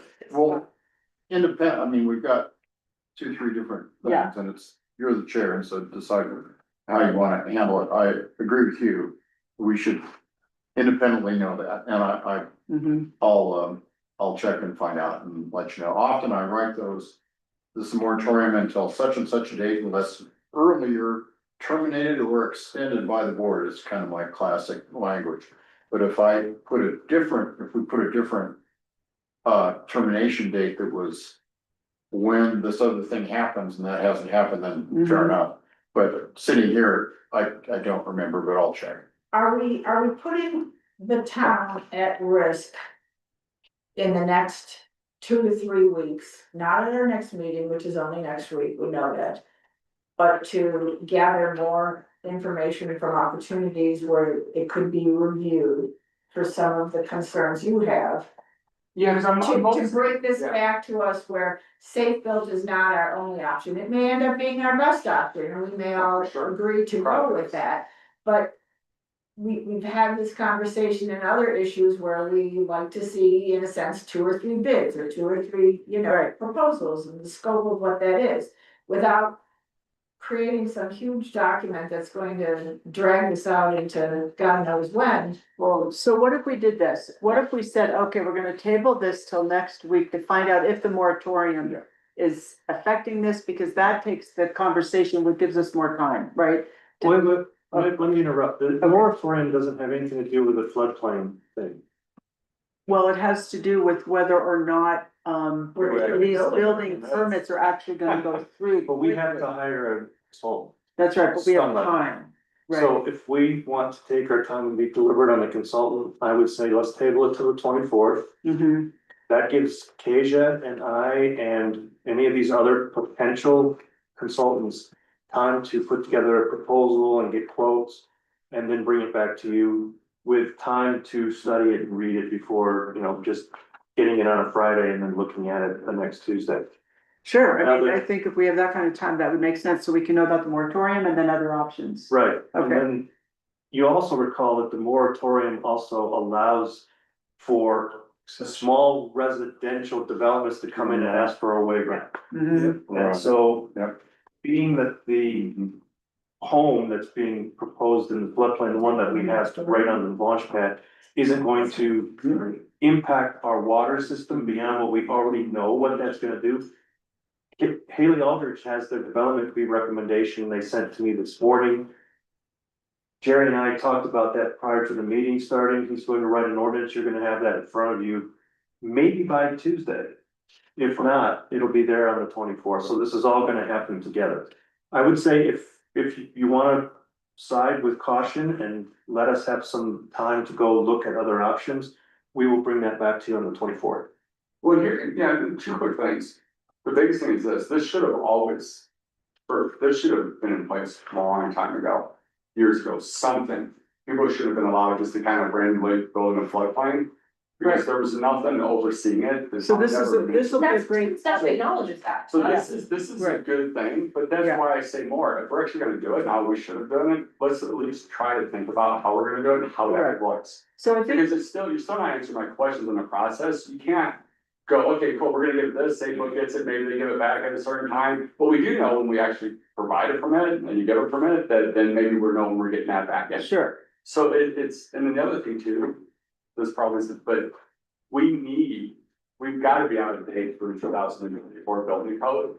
I don't know how we missed that for so long. I thought we had to have that done last year for more than 10 years. right, so let's That's put that crazy. into a sub, into But we a need different. that, yeah. we need that. And your motion was to that's Right. So I think what we wanna do is, yes, So I'm assuming then you wanna do the same thing with the next Dwayne one, made the because motion. if we don't wanna approve this, then we don't wanna approve anything with Safeco. Cause that's the next. Safeco's code enforcement. So that's separate. Yeah. So they're, Okay, so let's- they're let's- different. okay, Like, guys, I mean, I'm wondering why. because what we wanna do right now is just look at this, this action item for the floodplain, so let's table it. And let's table it to March 24. Do we wanna, I want us to act efficiently, but are we gonna end up tabling it again because we're still waiting for, do we need to put a date on it? Does that hold your feet to the fire? Yeah, for sure. I mean, you were saying that we table till the 10th, I would ask you, no, please don't do that. Yeah. Well, no, we're Because we are already working on the agenda packet for Tuesday and we're hustling right now to try to do that. So if you can give us 3 weeks, I think that's plenty of time unless Kasia jumps up and says, don't, I'm heading to Acapulco for 2 weeks. Right? Well, you Wait, can wait, just say wait, hold no. on a second, we have the signal on our PC. And this one's been wonky, but that one now we don't appear to have a signal.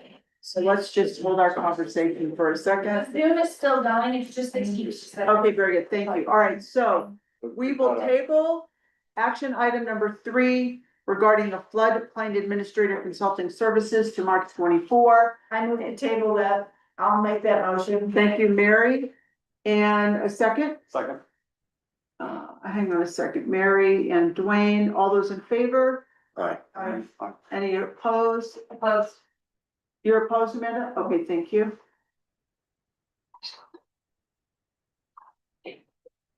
Very good. All right, thank you very much. It's tabled until the 24th. Okay, next up is another, safe built for code enforcement amendment, and is this Kasia or Dennis? It's me. Okay, Dennis. So this item, for code enforcement, we've been working on for a considerable amount of time. It was discussed, I think at pretty lengthy detail during the budget process, and we've added money to allow for this new service. We have, been working on a complaint-based code enforcement program, which means we don't go out searching for these issues. We wait until we get either the complaints filed by residents or a contractor or somebody that just sees something out and they submit an anonymous complaint. Then we follow up, and I did provide for you over the weekend a quick and dirty on how we typically handle those. In a nutshell, when we receive those complaints are sent to me, and then we send out a nice, positive, encouraging, help keep Georgetown beautiful letter asking people to remedy the situation, and then we schedule that for a follow-up. If we do not see any progress, then that is submitted to either the sheriff's office or a personal visit by an officer, possibly leading to a citation, or it gets referred to Jerry if it's a very involved code enforcement issue. One that we can point to is the Koji horse. That took a lot of work by Jerry to prepare the proper notification in preparation for something that might end up going to court or a court order to remedy a situation. So that's the process that we typically follow right now. When we looked at the code enforcement add-on for the Safe Build contract, we also investigated possibly doing this with the county. And they said that that would be a possibility if we went and did building services with them. When Idaho Springs backed out, the building services contract went away and they don't have the people that they could devote towards code enforcement. So I also talked with Idaho Springs. Chief Nate over in Idaho Springs has a part-time code enforcement officer. You may know him, he lives in Georgetown. He doesn't have extra hours that he's willing to give towards doing the work in Georgetown. So that was a non-starter with Idaho Springs PD. We talked with Jeanette over in Empire. They have a part-time code enforcement officer. And basically the same situation. They didn't have somebody that wanted to get more hours working as a contractor for Jordan.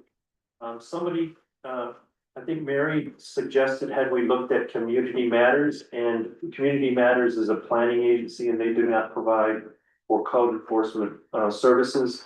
So we have gone through the work of trying to find other possibilities with this. But again, as I stated in the last issue, it's gonna come down to managing the contract and making sure that they are following up. They're doing the proper notifications to the property owners, and that it's done in the appropriate way. We are going to, as you heard Chief talking earlier in the meeting about his plan for inspections, it's not going to be here, get this done by tomorrow. If you don't, here's a $50 fine. That's not what we want. The end goal here is to resolve the issue and get Georgetown cleaned up.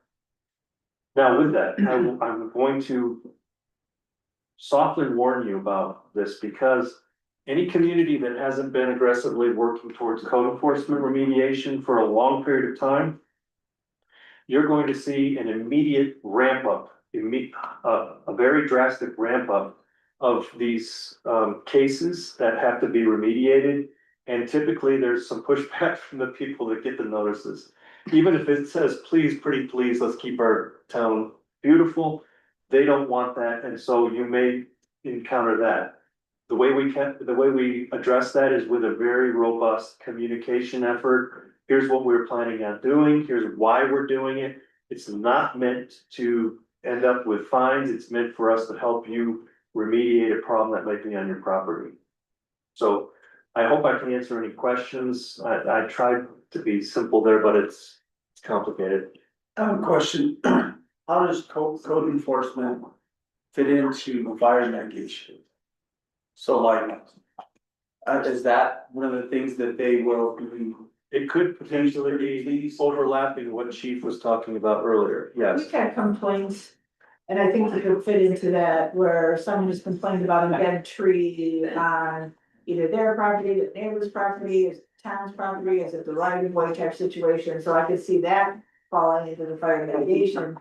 And I'm. So Safe Build can write us up for that stretch before the visitor center, all the dead trees and tall grass? I don't think that's the visitor center property, I think that's something else. There is a difference though between these nuisances, nuisances, you know what I'm saying? Yeah. On developed property. So where there's a home, it's different than if you have an open field that goes on for 3 or 4 acres. Tall grass is not such a big issue, right? Or brush that collects over time with winds isn't that big an issue, but it is to the chief because his motivation is different. This is specifically nuisances that are, junk cars. It doesn't take you very long to walk to the corner of Taos and 7th Street, and you see a couple of buildings that have piled up toolboxes and a boat, and there's things that are on the sidewalk And the nuisance there is that That's it's. for the floodplain. It's.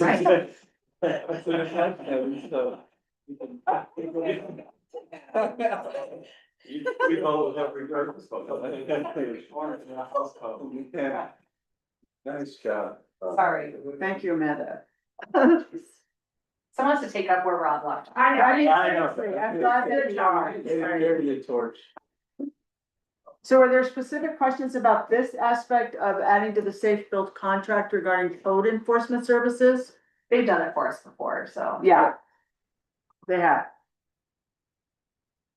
Okay, so there's, our community planner or contract planner. On the second page, the second bullet, respond to and investigate code vi- and thank you for correcting this.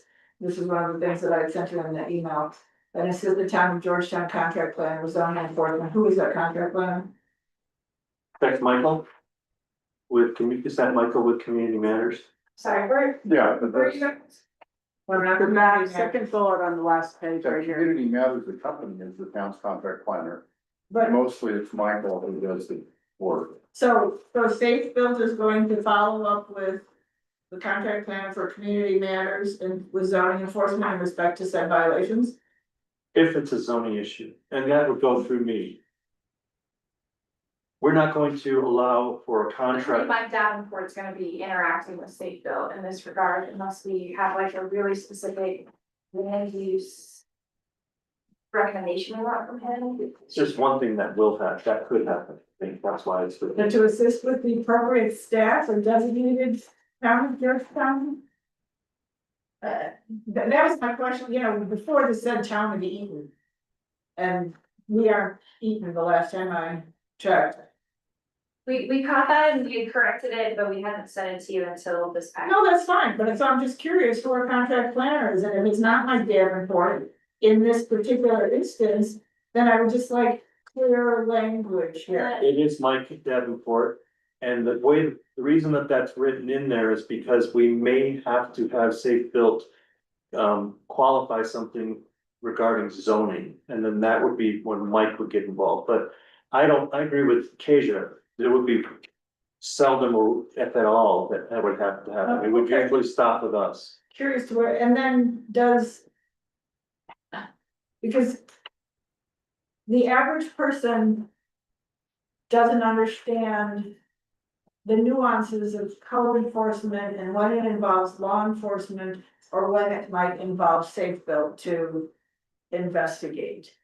And so preparing for long-term code enforcement that may someday come under one umbrella, maybe it won't. I mean, we talked a lot about code enforcement with the sheriff's office when we entered into that contract. So there's the mention of the community core software. If it escalates to the point where the sheriff's office is involved in any of this enforcement that goes beyond what Safe Built can do or beyond the nice letter of please keep Georgetown beautiful, does the county sheriff's office have access to that, or is that a phone call that then requires staff time to clarify that? Similar to the discussion that happened on the last item. Safe Built will do an inspection on a property. They will submit a report to staff, and then we will discern how to move forward with that. Right. 99% of the time, it's going to be a friendly letter that says, please take care of this issue. And that report is in the file so that if Jerry has to go to court to compel a property owner to do something, we have the evidence to support that. If, however, it is something like a noise disturbance, or if it's something where the sheriff's office can visit and send out and write a citation, then that would be like on a minor nuisance. That's why staff has to have the ability to discern what's more appropriate.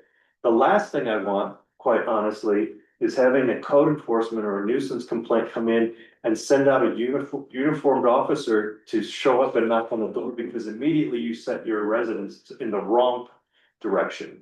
And that would be the step of last resort, I would say. Last time when Safe Built was doing this on a more regular basis, were they not the ones that followed up with the? The way we did letters? it with Rick was we identified a particular code we wanted to enforce, and we would have Jake go into the community and evaluate the whole community for that particular thing. So maybe it was junk cars. We say, go look for junk cars, and then he identifies every property that has a junk car, and he would notify them and follow up with them.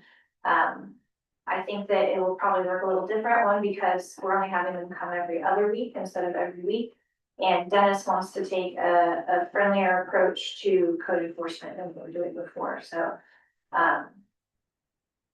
But that was important to us before, so it was consistent, it wasn't targeting individual properties, it was, here's the code we're enforcing, everyone is subject to it. So there was no sense of discrimination. But did Safebuild still come back to you and give you and confirm where all the junk cars were, and then it was our staff time that was responsible for sending out the friendly letters, or did Safebuild do that? They sent out the letters, but they did do a status update and a check-in with us very regularly. So is Safebuild going to continue to do that clerical aspect of it, or is that gonna get back to staff? They will, Okay, based on our direction. So we will provide with them what we want the letter to say. And we also will tell them, here's how we want you to, when you report back to us, whether they have followed up or not. The tracking thing is gonna be an important aspect here. The tracking thing is also a feature of Community Core, which is the same software we use for building permits. so are they? So the implementation of the enforcement program, are they going to come out X amount of hours every other week? And obviously follow up on some complaints that we've received, but are they also going to be a little proactive? And if they see other things, I mean, similar to what Jeremy was talking about with fire mitigation, I mean, it just all goes hand in hand. If we're using all these different entities in that with the same approach, then we're consistent, which is Yes. good. Yes, So they will all of a sudden see something else and include that, so it's not just the tunnel vision of the junk cars per se, kind of thing, so No. we have a broader, okay. but that will still be an element, and I'll give you an example. One thing I've noticed about Georgetown that we should address is the number of dumpsters that we have. And the dumpsters are, some are treated like they're supposed to be, they're shielded the way they're supposed to be, they're kept up well. And then there are dumpsters that are just out in the middle of parking lot by a bunch of EV chargers. And those attract vandalism and they attract graffiti and they don't look good. Right. And so when you go say to a property owner, your dumpster is in violation, then you have to anticipate they're gonna say, but what about all my neighbors' dumpsters, right?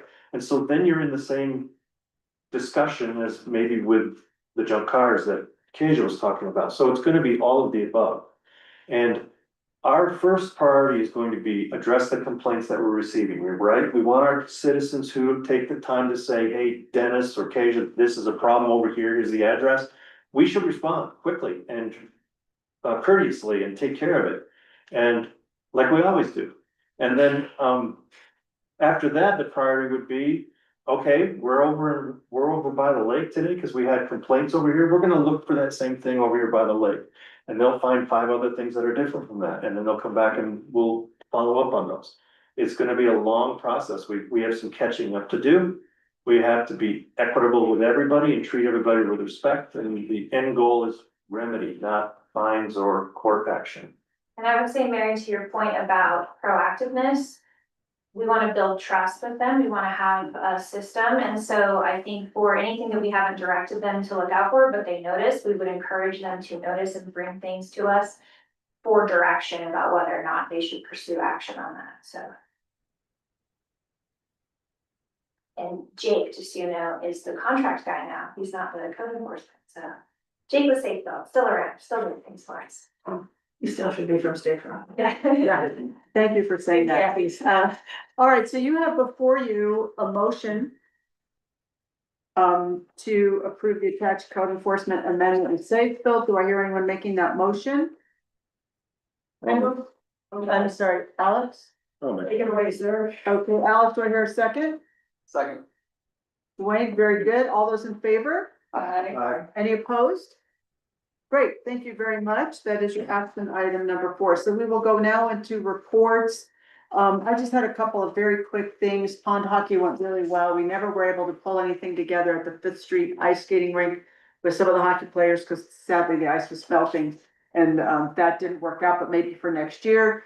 Narrabisa sponsored s'mores and stars, and that was fabulous. We did s'mores at Strauss Park, and then they took 20 people up to the Naylor Lake, and then they snowshoed all the way up to the summit and did stargazing, and they had a really good time.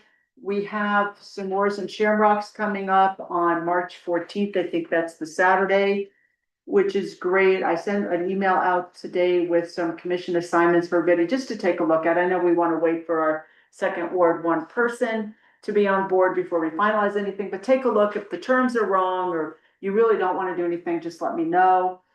Sent out a ward meeting email as well, and then that's it for me. So we can go into Board of Selectmen reports. Mary, we'll start with you. BPC will be meeting tomorrow, so I will have more information at our following meeting. However, there are 3 members on BPC that we need to reappoint at a Right, they're gonna provide letters or something. sooner than later meeting. I believe some of them have already sent in their Oh, okay, interest, great. perhaps all of them. All right, thank you.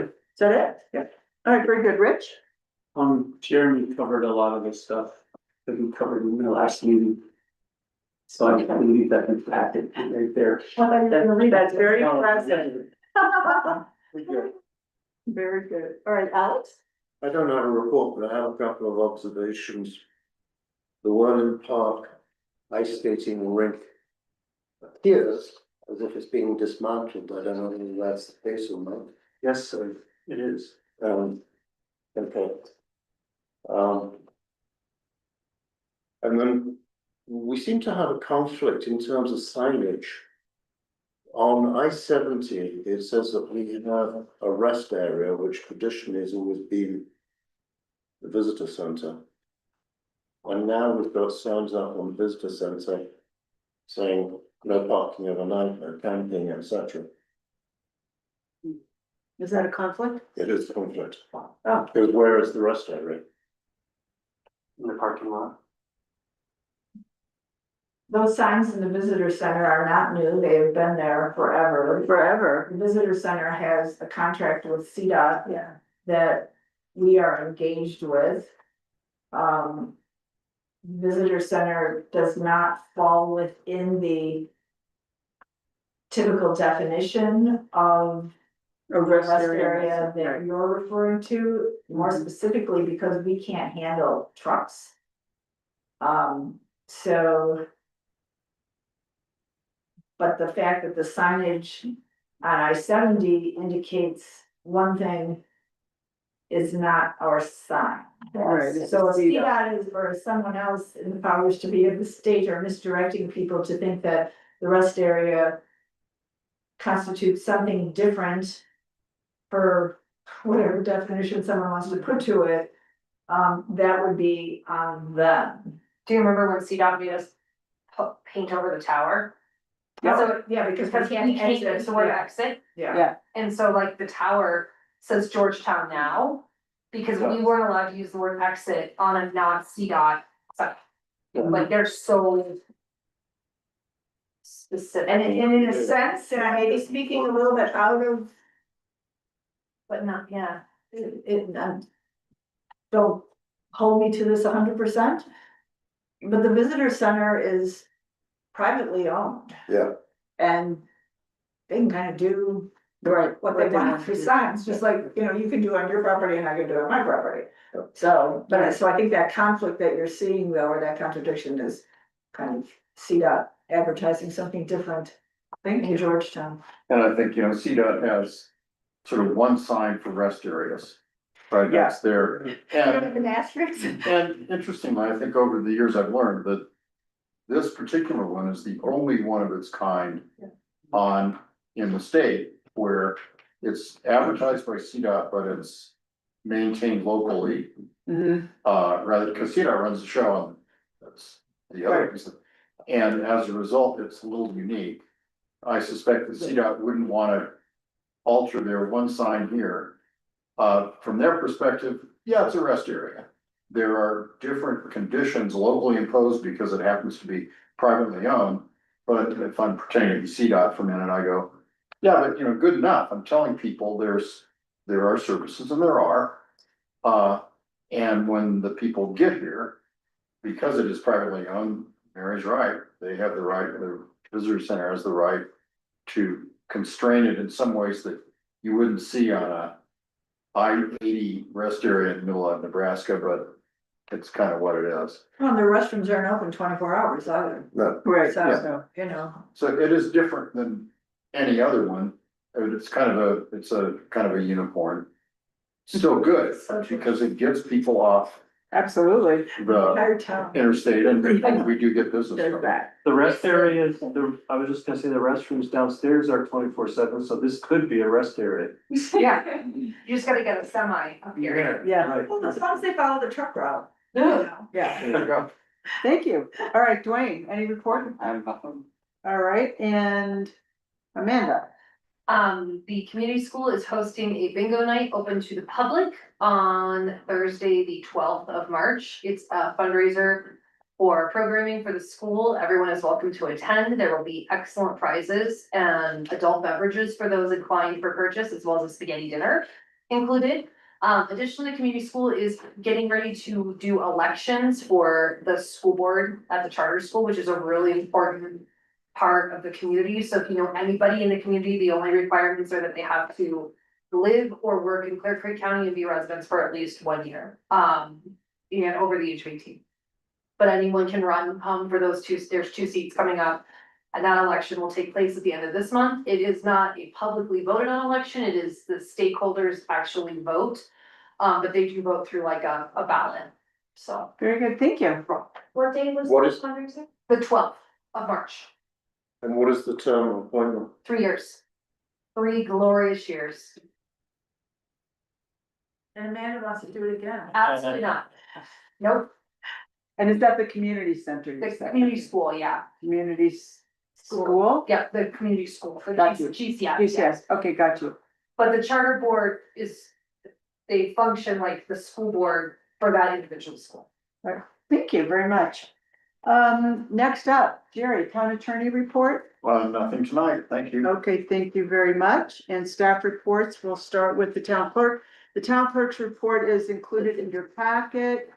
And, Bridget's not, Bridget's not here, but she did want to update her report with, she's been working with Annalee to update all of our special event permitting and processes, including adding things like the fire authorities permit. They historically just done a signature on our application, but we'll be implementing the permit process as well. Okay, And very then good. we're also adding EMT to that event permit. EMT? Emergency. No, I just didn't. EMS, sorry, EMS, yeah. EMS, thank you. All right, thank you. One more thing that I Yes. know she's been working really diligently on, that I want you to know, and that the ice driving calendar is filling up really fast. I think she might even have it already done for 27. Just wanted you to know that after the recent ice driving experience. After the fiasco of this year. I love that. Where are we with business licenses and short-term rental renewals? Do you know or? She was caught up completely with business licenses that she had received. She has not completed an audit yet, so she's issued all of the business licenses that she's processed. She was updating her list to post onto the website. So that's not quite done, but she's working on it. And short-term rentals, I think she's caught up on those too. I know that they got a bunch of life safety inspections completed today. So those are rolling. Do you have a percentage of compliance for the licenses on both? I don't know that, so I have to check. Thank you. Town treasurer, Q, you're up next. You have a report in the packet. Would you like to add to that? I've got a report in the packet. Nothing bad. Any questions for Q? I did have one question, sorry, I'm annoying. On this really awesome report, which I really like. The retail business number though is like, that's crazy. Like the number of businesses reporting, is that because of like Christmas market vendors or is that? Is online and. Okay. Mortar. Thank you, that's what I was like 926 businesses, I don't even think, that's like almost our whole town. So that's why I was like, that's a lot, so I was curious how we got there, so that's online. That's online, remote. And brick and mortar. And then brick and mortar is broken off on the top of. Mhm. Just brick and mortar and Christmas market. So. I really like the detail of these like month breakdown Yeah. reports, they're super thorough. Mhm. And so thank you, like this report has gotten really tight, and so we appreciate, I won't speak for everybody, we as in me appreciate the data.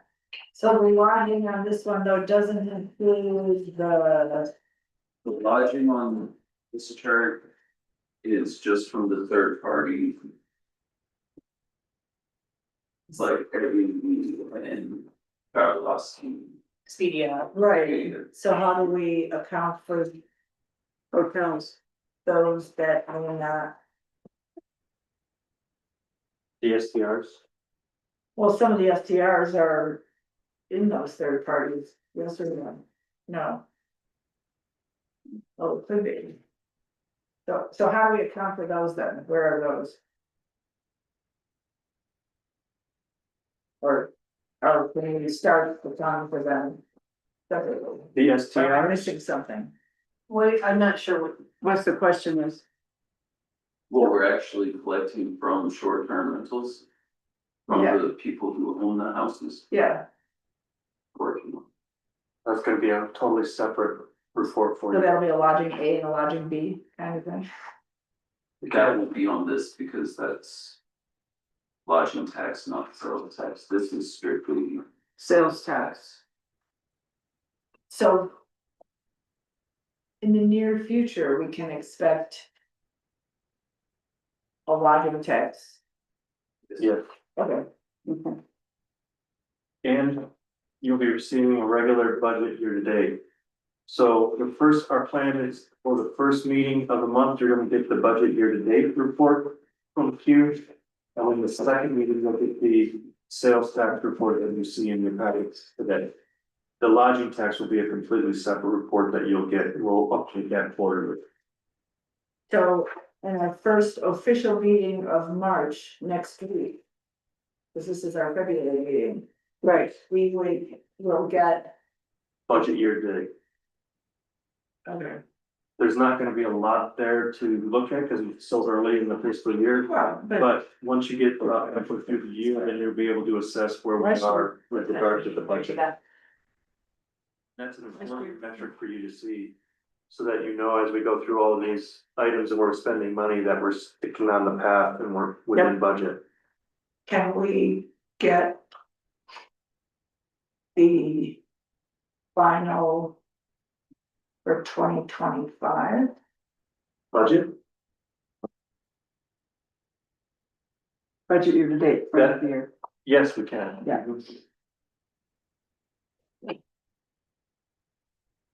There are so many different financial things that go on, I get confused sometimes, but there's also the audit for 25, which will confirm what you get for the 25 budget. So budget year to date for end of 2025 would be not next meeting. Though, that would just be 26 budget year to date. The regular monthly report will be for fiscal year 26. That's right. We will work on getting you the 25 end of the year budget number. And Perfect. hopefully that will be everything, but there might be a few little things that trickle in. well, As that's that's still a- anyway, but Right, so that we can see one. In June. For 2025. When we have Close it out. officially closed out correct, 2025. Correct. Okay. because we will also want to we may want to do a budget amendment Mhm. for 25 to balance line items that we may have gone over on. Okay. Thank you. All right, next up is Assistant Town Administrator Keja. Yes, express bill pay, we had our first month. I didn't run the numbers, on Monday to tell you how many people paid, but a lot of people, so really well. Yeah. So, that's exciting. And, there are some issues that I need to talk to them about where certain credit cards are not going through, like specifically American Express is having problems, and that's supposed to be one of the ones they do accept, so I need to call them and let them about that. The town hall antenna equipment did show up. I have requested Axiom to help me with that because I looked at it today and was like, I'm gonna try to figure this out. And it's like, just kidding, I don't know how to do that. So, Axiom is hopefully gonna come up and help me with that. Keisha, weren't we thinking about having Safe Build do that for us? Sure, you guys, you know how that works, so. You're the pros if you think we're Really? close to that. You went there, okay. And Jared was like, we're so close to. We're so close. I want to get in front. He gets paid by the hour. First lawyer joke of the day. Thank you, Rob. Well, Yeah. Rob texting you these comments? No, I'm pretty funny on my own thing. All right, Keisha. I was not able to make the CCRHA meeting yesterday, but they did conduct some interviews of both our full-time attorney and some housing directors, I think. Or is that our next meeting, Blaine? No, it was yesterday, right? Yes, sir, we have another meeting Monday. Okay, we have another meeting Monday, so, that's moving along. And we did apply for the DOLA grant and we had a follow-up meeting with Todd Leopold today. I was happy to hear that he did not have a lot of feedback for us. He requested one support letter from the Design Review Commission. That was the only thing that he just wanted a little buffer on. So we're expecting to do a presentation in early May in Canyon City to the board that approves that grant. And Mr. Leopold feels really optimistic about our odds. That being said, it is a very competitive grant year because their funding is in cut, so. Yeah, no kidding.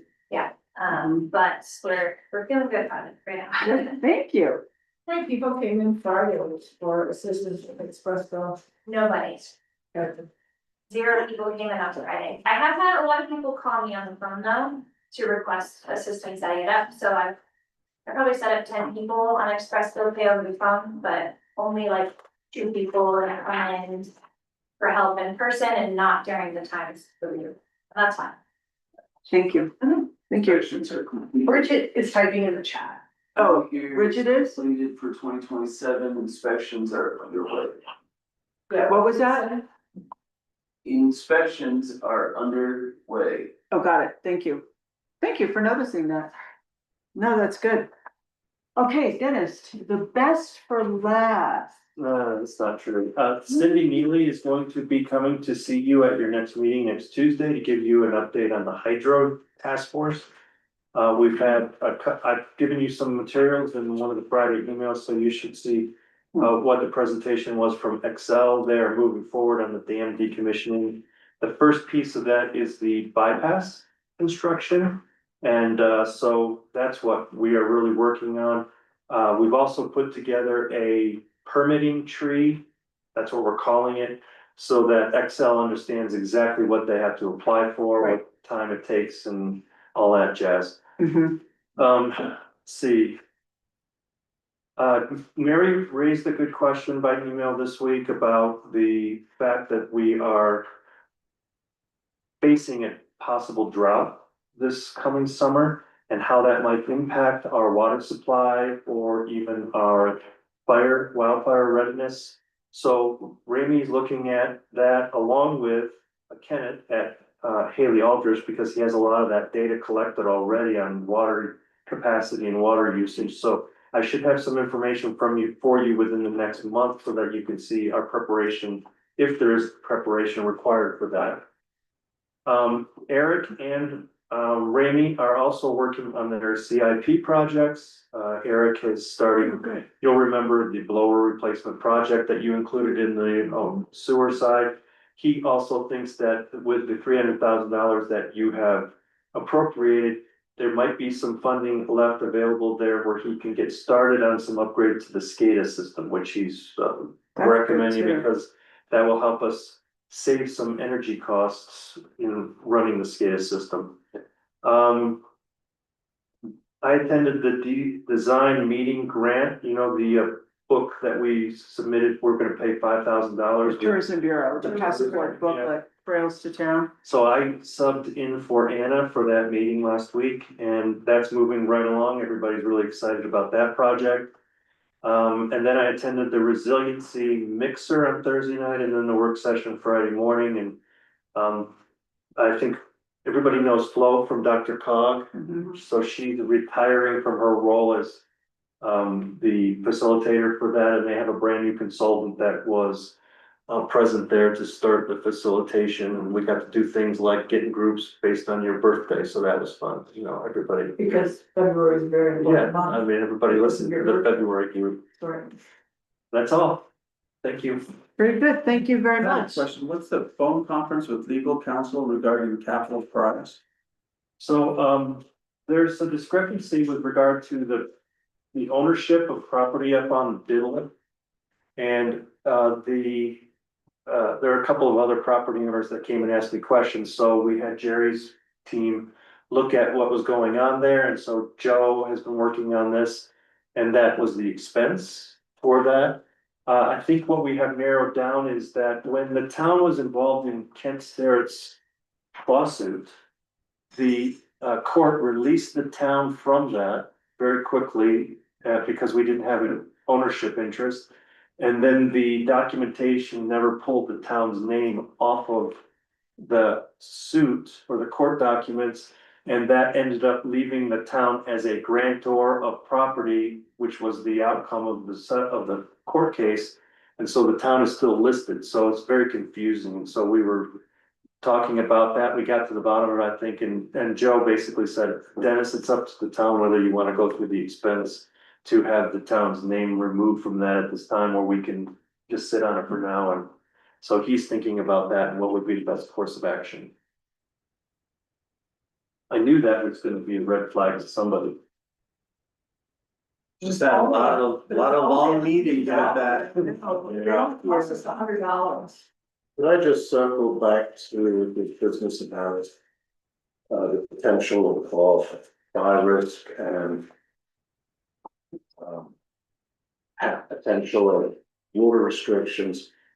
Can we put together something for residents which explains exactly what a stage 1, stage 2, stage 3, stage 4 fire ban actually means? So we can educate people. You bet. We'll get with Chief Jeremy and see if we can come up with something good for everybody within the fire authority. Thank you. Thank you. The question always comes up, is Georgetown different? And we address that in a code. Yeah. List Yes. to try to clarify that as best as we can. If the county's on one, or, you know, so. I move to adjourn. Second. Okay, 8:30, okay, Mary, all those in favor? Aye. Very good, thank you. That was Mary and Amanda. We are adjourned. Okay. Ta-da. I hate it. But when I got my packet. Anybody talk to Rob lately? And no, I was pretty happy though, that professional association, and I watched it all ways super. Okay, so I have a question for you. Where I. Hold on. Hey,